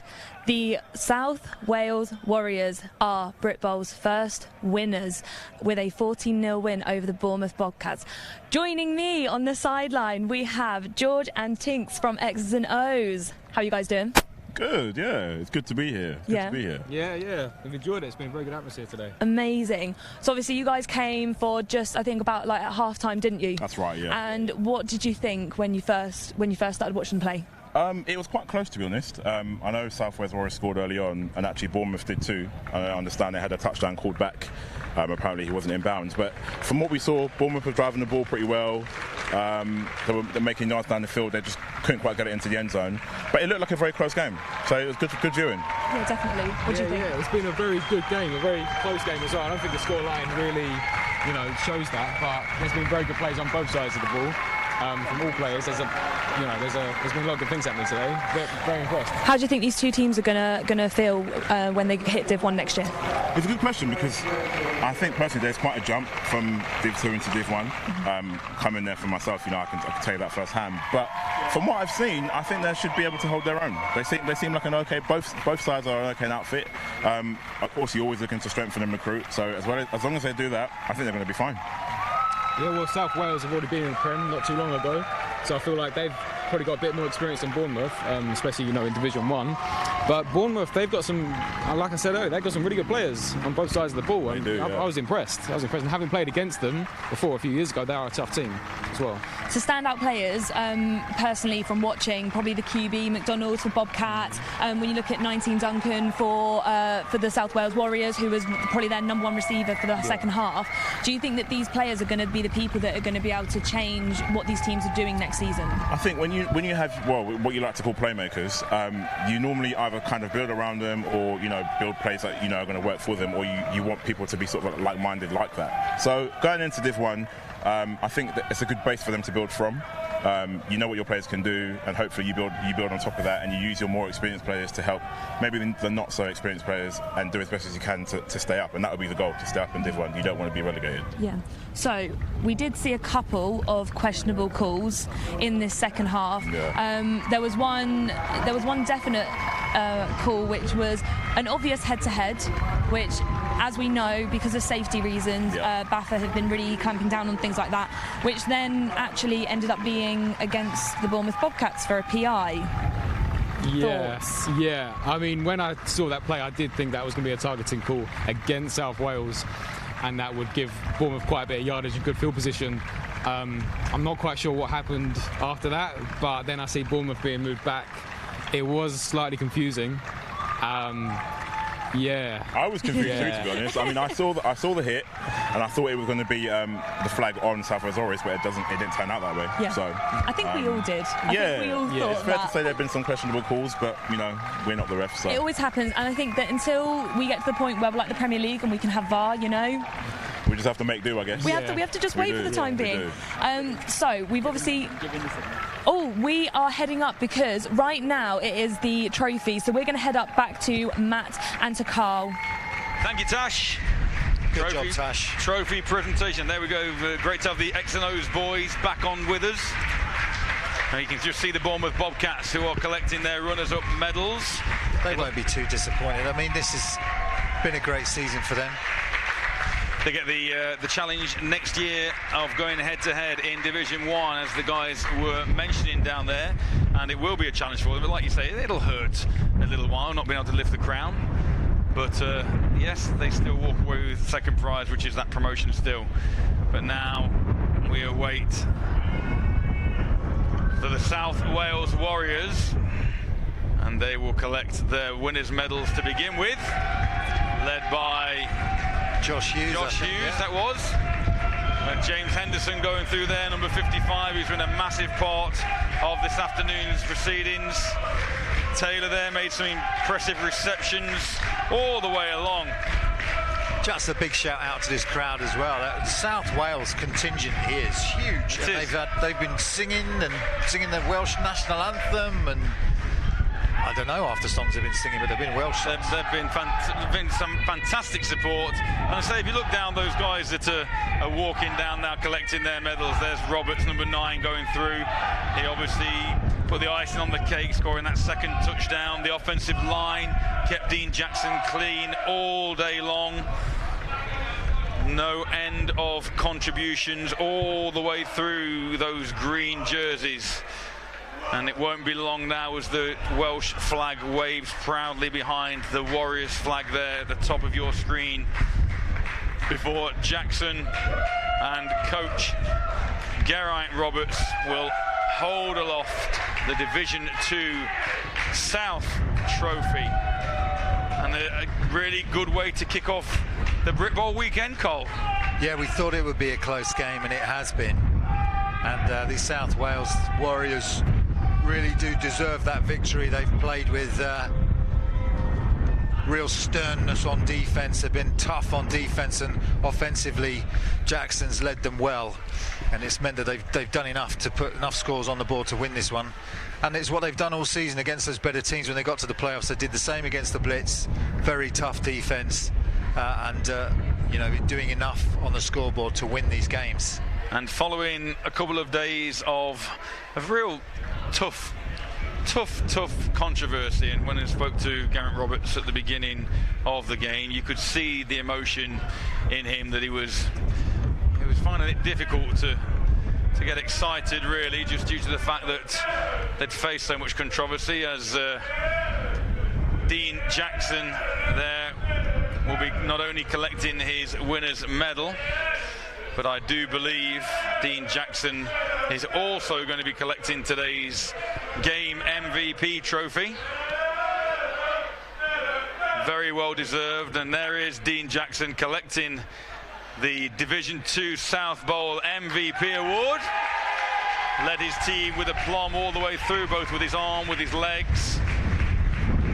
And I think a very well deserved MVP award. And there it is, as Geraint Roberts holds the trophy aloft, and you can see the relief, the release of emotion from Thomas, as that trophy is now passed around, and Hughes is the next man, and this will do the circle around the players as they enjoy the celebrations that will unfold here tonight.